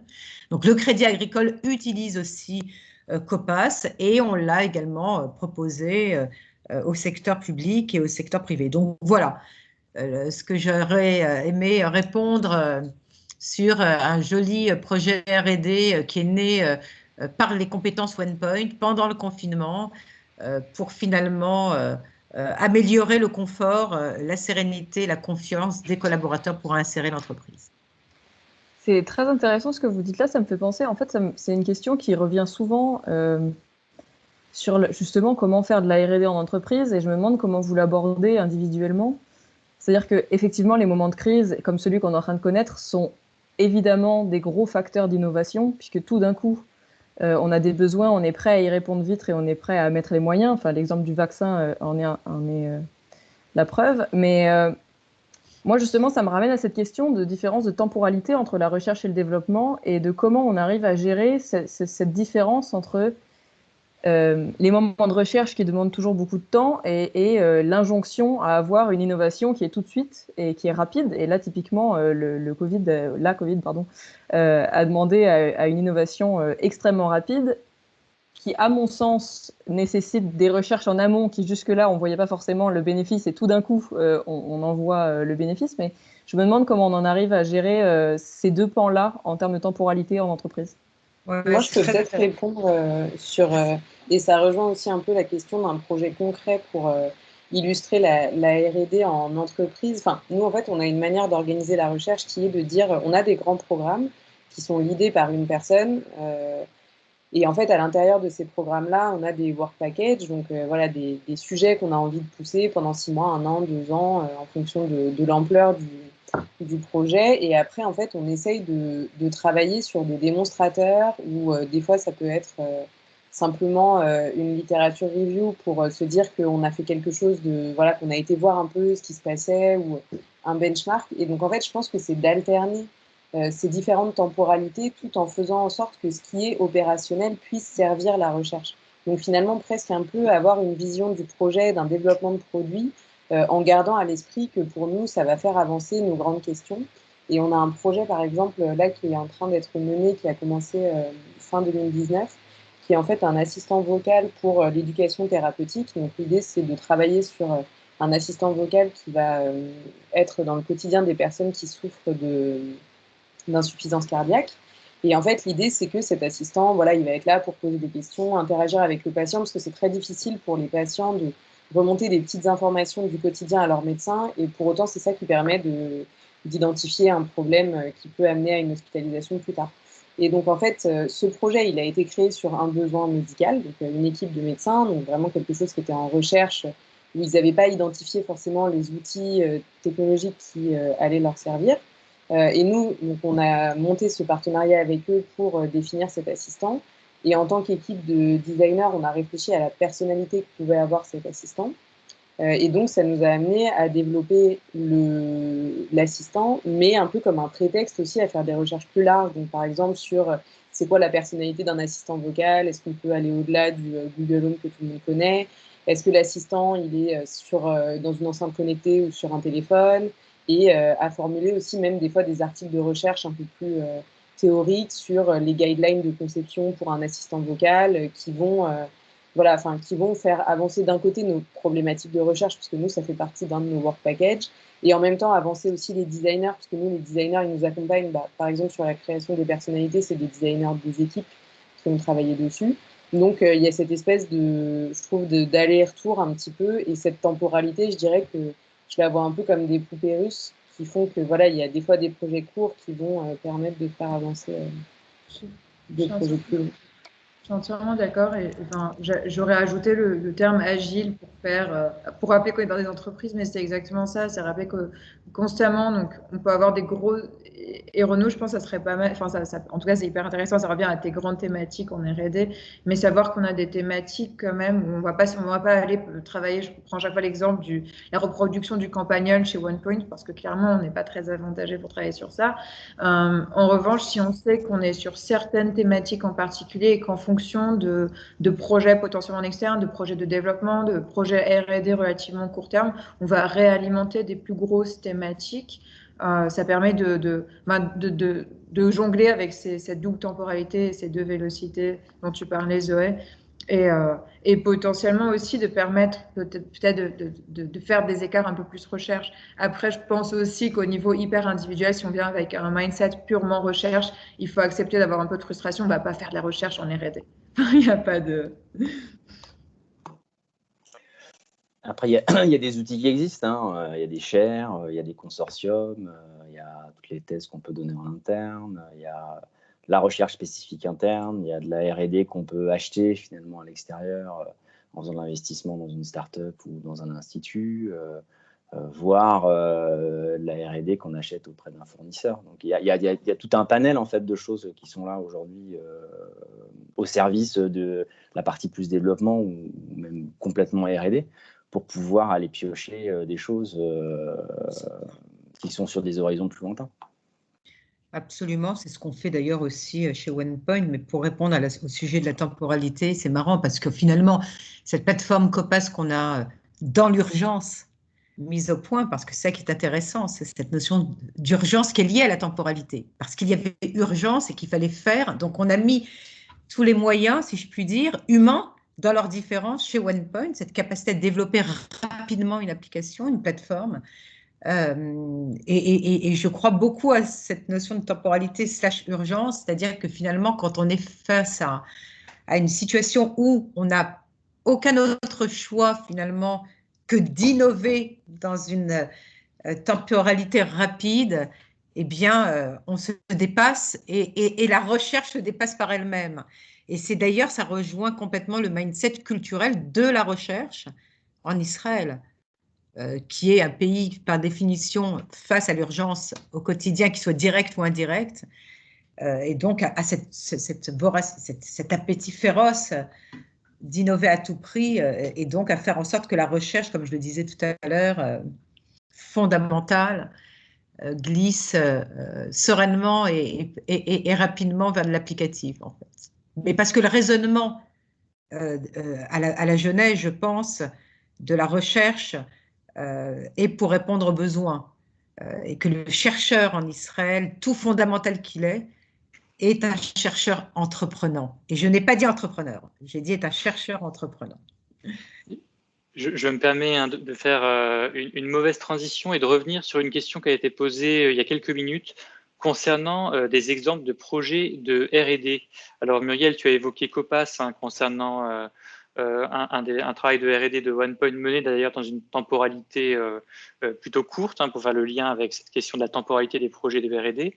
Laura Joy, j'ai vu dans le chat qu'il était question de eDecide, qui est un de tes projets également dont tu pourras parler, mais je pense que Mickaël, côté groupe Renault, il y a également potentiellement des exemples que tu pourrais nous donner et d'ailleurs des contraintes ou des difficultés ou au contraire des opportunités que le groupe offre pour porter des projets de R&D en aval à un niveau plus opérationnel, plus concret. Et également, Alban, j'aimerais t'entendre dessus si tu penses la question pertinente au regard de tes activités. Peut-être juste apporter un point, parce qu'effectivement, c'est pas tout rose la vie dans une entreprise. Le premier marché à percer, c'est un marché intérieur, avant d'aller sur un marché extérieur. Et les taux de transfert, généralement, entre l'amont et l'aval, ils sont quand même relativement bas, entre 5 à 5%, autour de 5%. Donc, il y a énormément de projets qui ne débouchent pas sur des applications concrètes, mais qui permettent d'acquérir de la compétence, de la connaissance, découvrir d'autres voies d'application derrière. Donc, c'est peut-être ça sur lequel il faut insister. Il y a beaucoup de projets qui passent, mais parmi ceux qui passent, il y a énormément d'échecs dans le transfert, parce que c'est deux mondes souvent qui sont un peu différents entre le projet applicatif et les contraintes de réalité industrielle ou business et ce qui peut être vu en amont. Donc ça, je pense que c'est quelque chose à avoir à l'esprit. Voilà. Donc après, des cas de transfert, on en a plein sur tous nos produits et nos services. Je ne sais pas s'il y en a un en particulier à souligner, mais je pense que le point important, c'est cette difficulté, le fait qu'il y ait déjà des marchés internes. Voilà.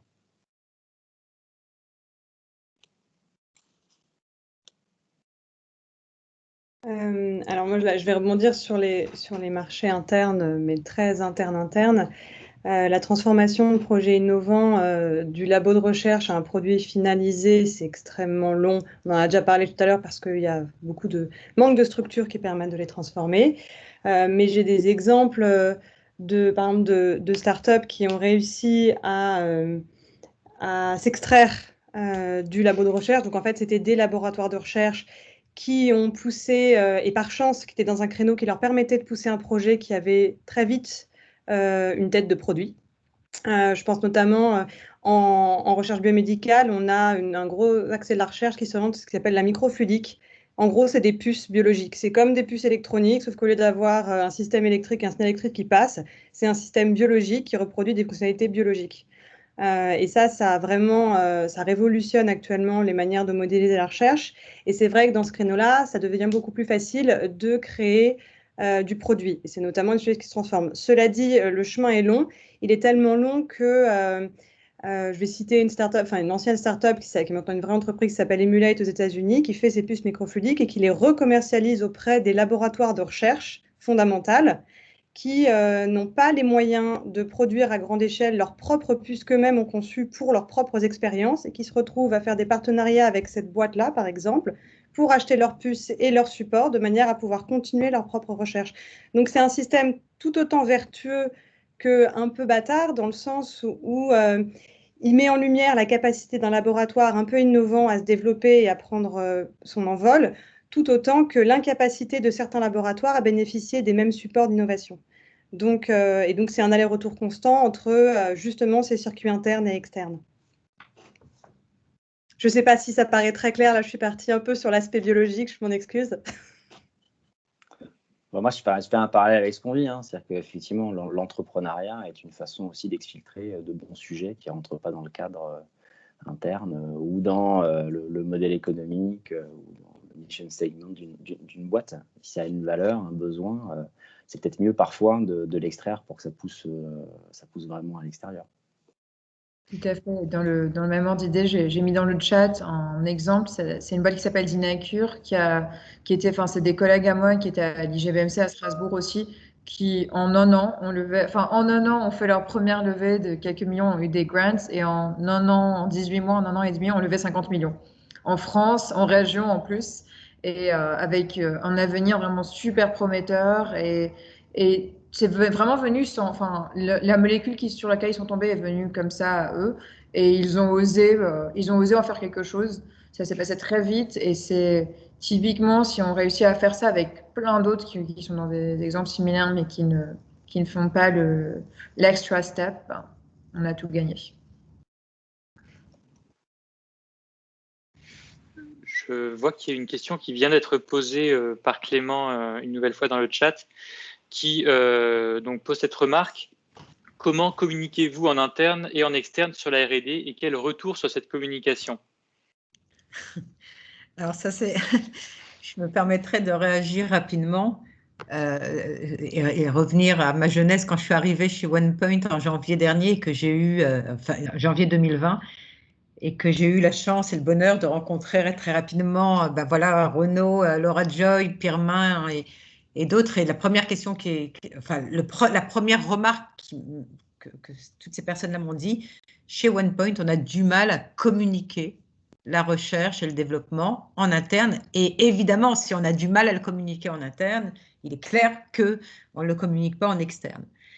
Et ça, pour moi, ça a été quand même un signal faible, parce que, encore une fois, la recherche et le développement ou la R&D, c'est le ciment d'une entreprise. On ne peut pas en faire l'économie, et donc on ne peut pas faire l'économie de sa communication, d'autant plus que chez OnePoint, on a la chance d'avoir un vivier de chercheurs et un vivier de R&D. Alors, ce qui s'est passé, c'est que, comme tout le temps, hein, ça induit, on est dans des sujets culturels ici aussi, non seulement une entreprise, mais un cabinet conseil, une société de services où la recherche et le développement n'est pas nécessairement les choses auxquelles on pense, et parce que les consultants qui sont dans cette urgence de l'immédiateté pour facturer aux clients, eh bien, la R&D est évidemment quelque chose de complètement secondaire.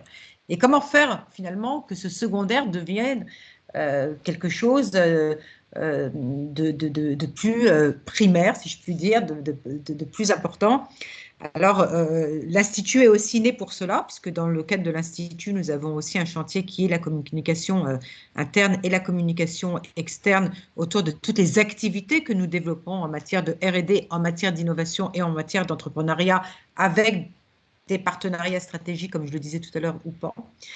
Mais je dois dire quand même qu'on fait de plus en plus d'efforts de communication, mais de communication scientifique, qui sont des communications de vulgarisation finalement, pour pouvoir être audible avec, et pour les collaborateurs en interne, mais aussi pour pouvoir être audible à l'échelle plus macro, c'est-à-dire avec l'externe et notamment nos clients et nos partenaires. Donc, le parti pris aujourd'hui chez OnePoint, c'est oui, de communiquer sur nos savoir-faire en matière de recherche et de développement, oui, communiquer en matière d'innovation, peut-être communiquer plus dans des registres de vulgarisation, les communiquer absolument en interne, parce que plus on martèle dans les consciences, mieux on se porte. Et ça prend un chemin, hein, c'est un parcours initiatique finalement. Comment faire en sorte de bousculer un peu les mentales, bousculer les mœurs, se faire conscientiser un peu plus l'importance de la recherche. Donc, communiquer, communiquer, communiquer. Et ensuite, évidemment, prendre le relais sur l'externe et notamment bien la communication corporate vis-à-vis de ses clients et de ses partenaires. Mais c'est vrai que il y avait de grosses lacunes, je trouve, chez OnePoint en la matière quand je suis arrivée, mais on se soigne et c'est ça qui est très beau chez OnePoint, c'est qu'on comprend vite et que on est adepte au changement et qu'on n'a pas peur de se transformer, de se remettre en question. Donc, c'est pour ça que c'est une très belle entreprise. C'est vrai que je pense que la communication de la recherche, c'est quelque chose d'assez délicat. Et peut-être ça revient à des questions qu'on avait au début sur la culture un peu française de cette manière de communiquer. Et c'est vrai qu'il y a beaucoup d'entreprises qui essayent de se questionner un peu sur les manières de faire. Et moi, j'ai vécu un peu deux expériences un peu différentes. J'ai l'impression que chez Orange, il y avait besoin de communiquer à l'externe pour prouver à l'interne tout l'intérêt des recherches qui étaient faites. Donc il y avait un peu un effet comme ça où des fois on n'était pas entendu en interne. Et donc il fallait qu'on fasse des événements, des expositions, des conférences, des choses où on allait parler en fait à l'extérieur de nos activités. Et des fois, des gens de notre hiérarchie allaient dire « mais c'est super intéressant ce que vous faites ». On leur disait bah, « oui, ça fait quand même un moment qu'on vous en parle ». Donc, il y avait un peu cet effet-là. Et maintenant, chez Frog, je vois les choses… Enfin, forcément, chaque entreprise a ses spécificités. Et c'est vrai que Frog appartient à Altran et à Capgemini.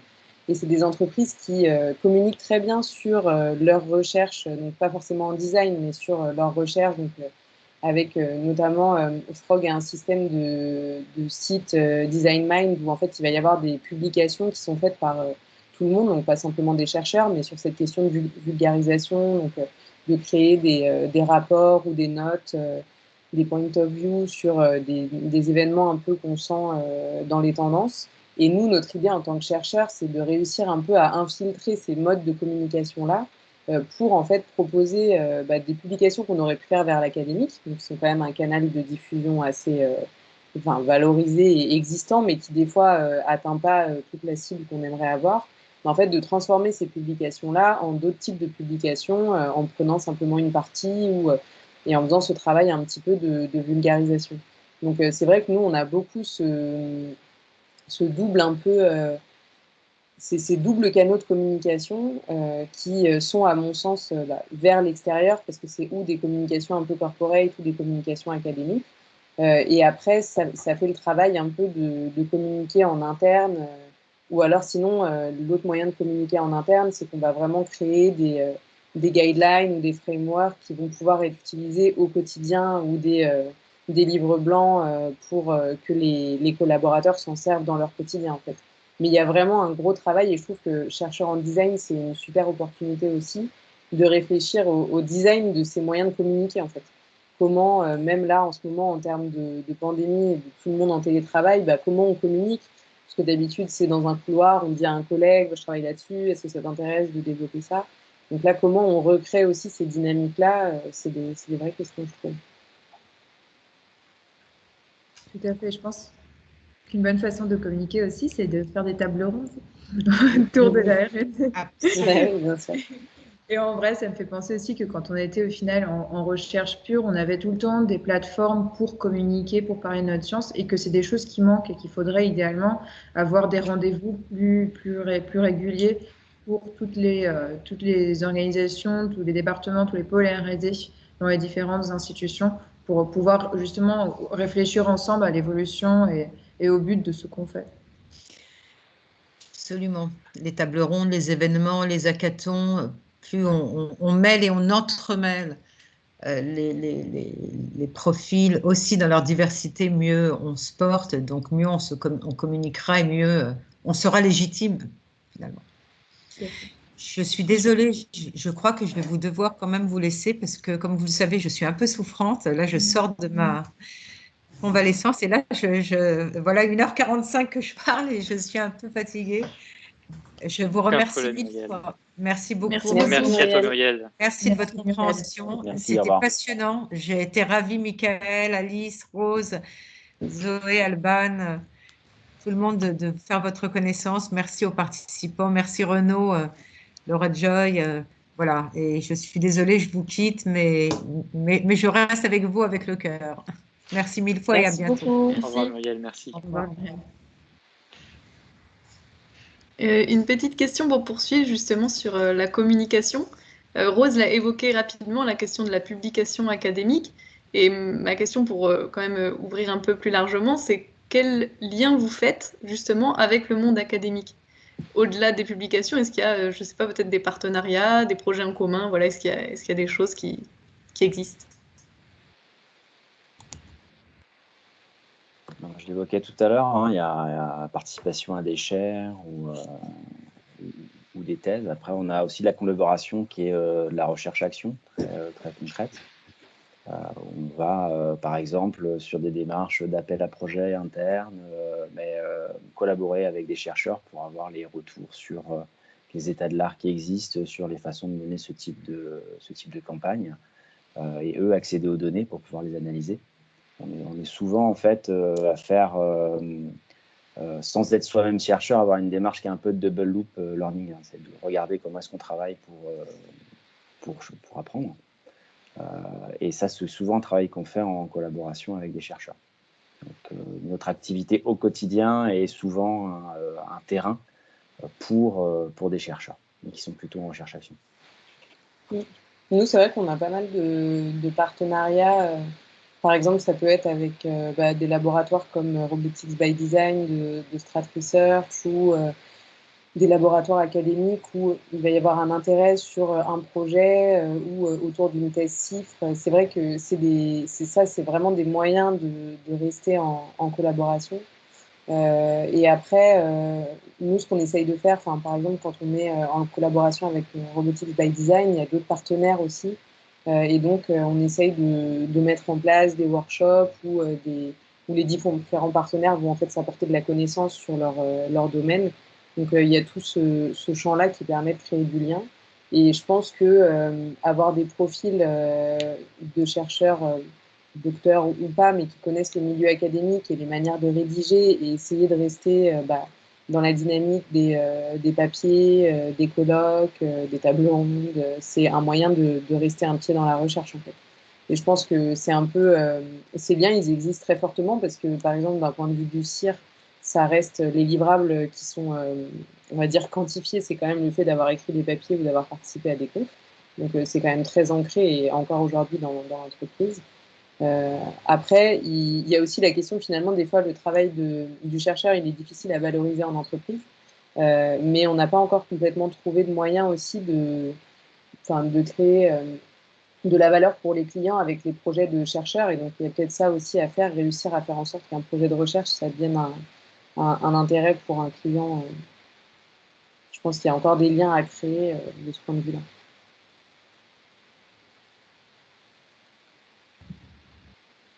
Pour moi, tout a été dit, donc je ne réponds pas, mais je suis entièrement d'accord. Je pense qu'il y a plusieurs créneaux et qu'il y a plusieurs façons de collaborer avec des partenaires académiques aujourd'hui, mais qu'il reste sûrement des moyens de créer d'autres liens encore notamment dans tout ce qui est entrepreneuriat, justement. J'insiste sur ça parce qu'effectivement, il y a de plus en plus d'écoles et d'universités aussi qui ont leur propre accélérateur, leur propre incubateur. Mais au final, une bonne façon de collaborer, c'est d'aller voir toutes ceux et celles qui n'ont pas encore ça. Parce qu'il y a quand même d'universités, quelques écoles aussi qui n'ont pas encore ce bout, cette structure qui permet de sortir, de dépoussiérer les tiroirs une fois de plus. Et là, je pense que les différentes entreprises ont encore un rôle à jouer et peuvent aller créer ce genre de partenariat. Alors, je me fais le rôle ingrat du gardien du temps et je souligne qu'il nous reste 10 minutes d'échange pour tenir le temps qu'on s'est imparti en début de table ronde. Donc, une nouvelle et dernière fois, du coup, j'invite les participants qui ont des questions à les poser dans le chat pour les adresser à nos intervenants. Et j'ai moi, de mon côté, une question qui m'avait également été soufflée en amont de cette table ronde par un collaborateur de OnePoint qui était, en fait, comment on fait pour convaincre un décideur, on va dire une position stratégique au sein d'une entreprise, donc en l'occurrence la vôtre, pour faire de la R&D. Comment on convainc un décideur de faire de la R&D?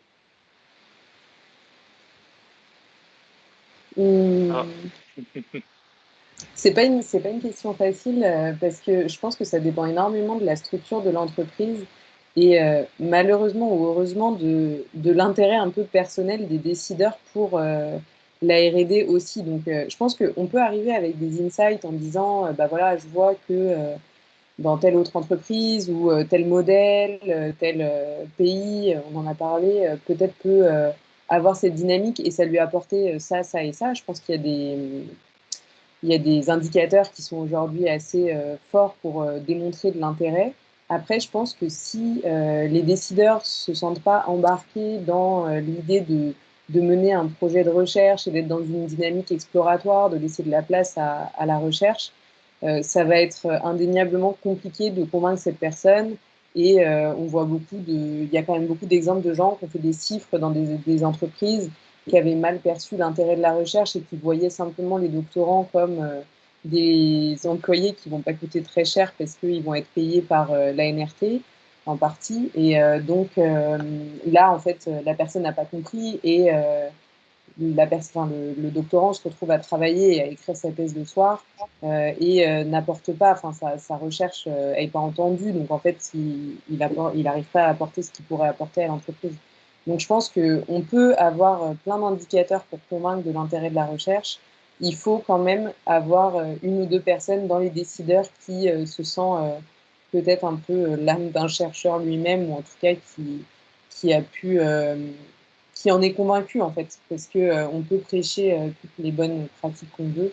Si les personnes ne sont pas convaincues en face, ça va être très très épuisant comme parcours, malheureusement. Et à côté de ça, si on n'est pas sûr, si on n'arrive pas à faire mordre à l'hameçon via tout ce qui est valorisation à court, moyen ou long terme, peut-être revenir sur ce fameux modèle où on essaie dans un premier temps de générer de l'argent avec de la R&D as a service en externe pour ensuite dire bon voilà, ça a généré tel revenu en externe, est-ce que maintenant on peut réinjecter partiellement en interne pour petit à petit aller vers convaincre l'interlocuteur ou le décideur en question. Mais ouais, c'est vrai que la valorisation en elle-même, s'il n'y a pas assez vite, si c'est pas du court mais à de moyen terme déjà une lueur d'argent, ça risque.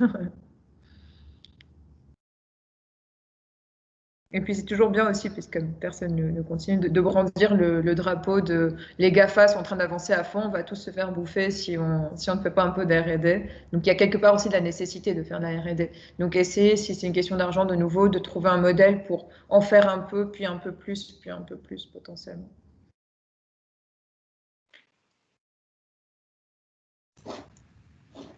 Alors, je précise, hein, si personne ne souhaite poursuivre dans les échanges qu'il y a eu, et juste quand je dis ça, il y a Clément qui pose une question, donc qui pose une remarque. De notre côté, un projet de R&D se lance avec une étude marché et ou un business plan avec la solution espérée pour convaincre de lancer le projet. Est-ce que c'est quelque chose qui fait écho à votre propre expérience de la R&D? Et là, du coup, je m'adresse à vous, intervenants. Ouais, complètement. Moi, je pense que c'est assez ancré à chaque fois. Enfin, en tout cas, nous, on essaye de l'ancrer aussi dans les besoins des disciplines. Enfin, chez Frog, on fonctionne en discipline, en fait. Donc, on va avoir des gens qui sont plus sur de l'org activation, des gens qui sont plus sur de l'expérience utilisateur. Et en fait, on a une conversation permanente avec les leads de ces domaines-là pour essayer de sentir aussi quels sont les sujets qui vont les intéresser. Et à partir de là, valider nos recherches pour pas qu'elles soient hors sol, comme on disait au début, et donc montrer qu'on a un vrai plan en fait dans le fait de faire de la R&D. Je pense qu'effectivement, c'est important de dire que on peut explorer et chercher plein de choses, mais si on a embarqué des gens avec nous, c'est évident qu'on aura peut-être du temps qui nous sera alloué sur le temps des collaborateurs, de l'intérêt, des zones d'écoute, des moments où les gens ont besoin de nous aussi. Enfin, le meilleur moyen de se donner une place, c'est aussi de se rendre un peu indispensable, entre guillemets, sur certaines branches de projet, quoi.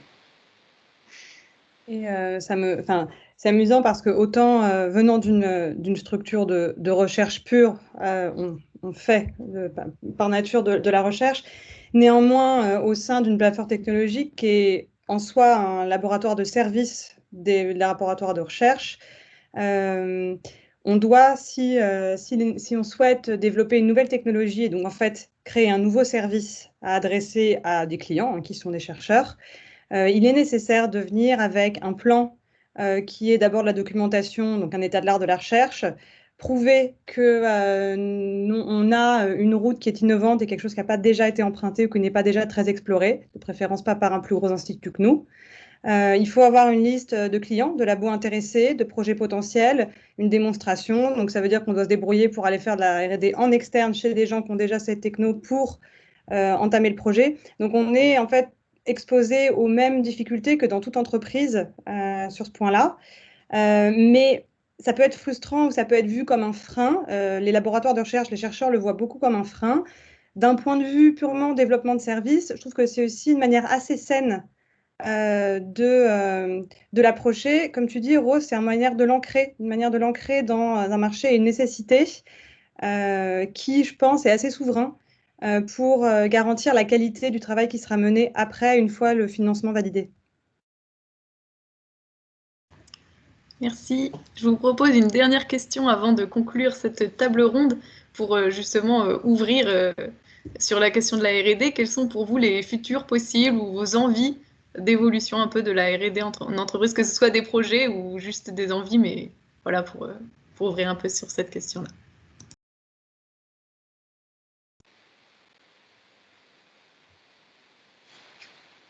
Moi, je peux commencer. Je pense que déjà la R&D a de l'avenir et que c'est très bien d'en proposer aux entreprises.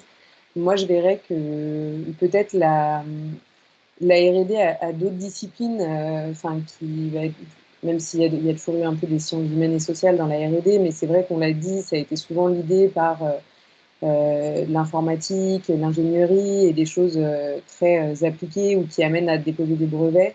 Moi, j'aurais envie et j'espère réussir à pousser pour que la R&D en entreprise accepte et se lance à des profils plus sciences humaines et sociales et qui peuvent apporter la diversité des profils dont on parlait et aussi une autre approche au développement de projets en entreprise, en fait. Mais à mon avis, ça avance et c'est des choses qui arrivent.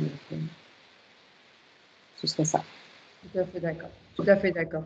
Et réussir peut-être à acculturer assez pour que les frileux, les timides aient moins d'arguments et avoir de bons proof of concept pour montrer qu'au final, ça permet d'accélérer, de trouver des solutions, que ce n'est pas qu'un centre d'investissement, enfin, tout ce côté qui fait encore que c'est timide aujourd'hui. Pour ma part, moi, je rejoins sur la diversité des profils, même si c'est quand même assez présent déjà. L'autre point, moi, que je vois venir de plus en plus, c'est la mutualisation. Devient de plus en plus difficile d'envisager d'avoir in-house toute la R&D en sa possession. On est de plus en plus dans des mouvements, on est obligé de partager, mutualiser, faire en commun. alors que ce soit au travers de choses contractualisées ou au travers de licences, du libre. Voilà, j'ai plutôt tendance à penser qu'on va aller vers quelque chose où on a eu un mouvement de contraction très fort au sein des entreprises, quelque chose qui va un peu plus s'éclater. Mais je pense que c'est vrai aussi sur le marché du travail de façon plus large. Voilà. Entièrement d'accord. On dit sur justement cette notion de mutualisation. Le Crick Institute que j'ai rejoint vraiment très récemment, j'y suis arrivée il y a 3 mois, mais ce n'est pas un institut de recherche en tant que tel, en fait, c'est un hub d'innovation qui va sélectionner les chercheurs qui vont venir pour plusieurs années, au moins 5 ans, de préférence jeunes, de manière à, 1, accélérer leur carrière, 2, accélérer la transformation de la recherche au UK. Et ces chercheurs sont issus des instituts partenaires, donc Imperial College, UCL, Cambridge ou d'autres. Et justement, ce que je trouve assez fascinant, et je pense qu'il y a en tout cas un beau laboratoire à explorer, c'est quel est le retour sur investissement, et c'est un investissement très lourd que cet institut, dans le cadre dont la mission principale est mutualiser, bon là c'est seulement les chercheurs au UK, mais mutualiser ces laboratoires qui ne se croiseraient pas, qui sont tous issus d'instituts experts dans leur propre domaine. Qu'est-ce qui se passe quand on met tous ces gens-là dans le même immeuble avec les ressources? C'est l'expérience qui est en train de se mener actuellement. Donc là, la seule aspiration, c'est d'observer les chiffres d'ici 5 ans. Donc on peut en reparler dans 5 ans. Mais je pense que c'est une jolie expérience de R&D.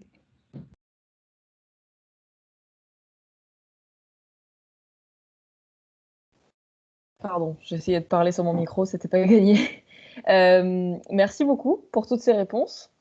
Vous êtes incroyablement dans le timing, puisqu'il est 16h00 sur mon ordinateur. Merci beaucoup d'avoir participé. Je pense qu'on va pouvoir conclure pour aujourd'hui. Je pense qu'on a vraiment bien fait le tour. On a abordé plein de questions. Donc, pour ma part, j'ai trouvé ça vraiment passionnant. Je pense que pour les étudiants, ça a dû l'être aussi. Et pour les membres de l'association, je m'avance, mais je pense que ça a dû amener pas mal de réponses aussi. Merci à tous ceux qui ont posé des questions et qui ont animé la table ronde et qui ont participé. Bon, pareil, je m'avance un petit peu, mais si vous avez des questions supplémentaires par la suite, n'hésitez pas à nous contacter, Renaud, Alice ou moi, et puis on verra ce qu'on peut faire pour y répondre. Et puis je voulais remercier Renaud aussi d'avoir pris l'initiative d'organiser cette journée qui était particulièrement intéressante pour nous aussi en tant que doctorants, je pense, pour tout le monde. Donc merci à tous pour votre participation. Et puis au plaisir de vous recroiser virtuellement ou réellement le plus vite possible. Réellement, on espère quand même. Ouais, on espère. Il faut l'innovation. Merci. Merci beaucoup pour ce moment, c'était super. Merci à tous. Bonne fin de Et journée, s'il y a bon un week-end. enregistrement, Renaud, prenez. Ah oui, ouais, Renaud, d'ailleurs, tu enverras un mail par rapport à ça? Je vous enverrai à tous un mail, pas de souci. Super. C'est prévu. Au revoir. Merci. Au revoir tout le monde. Bonne fin de semaine.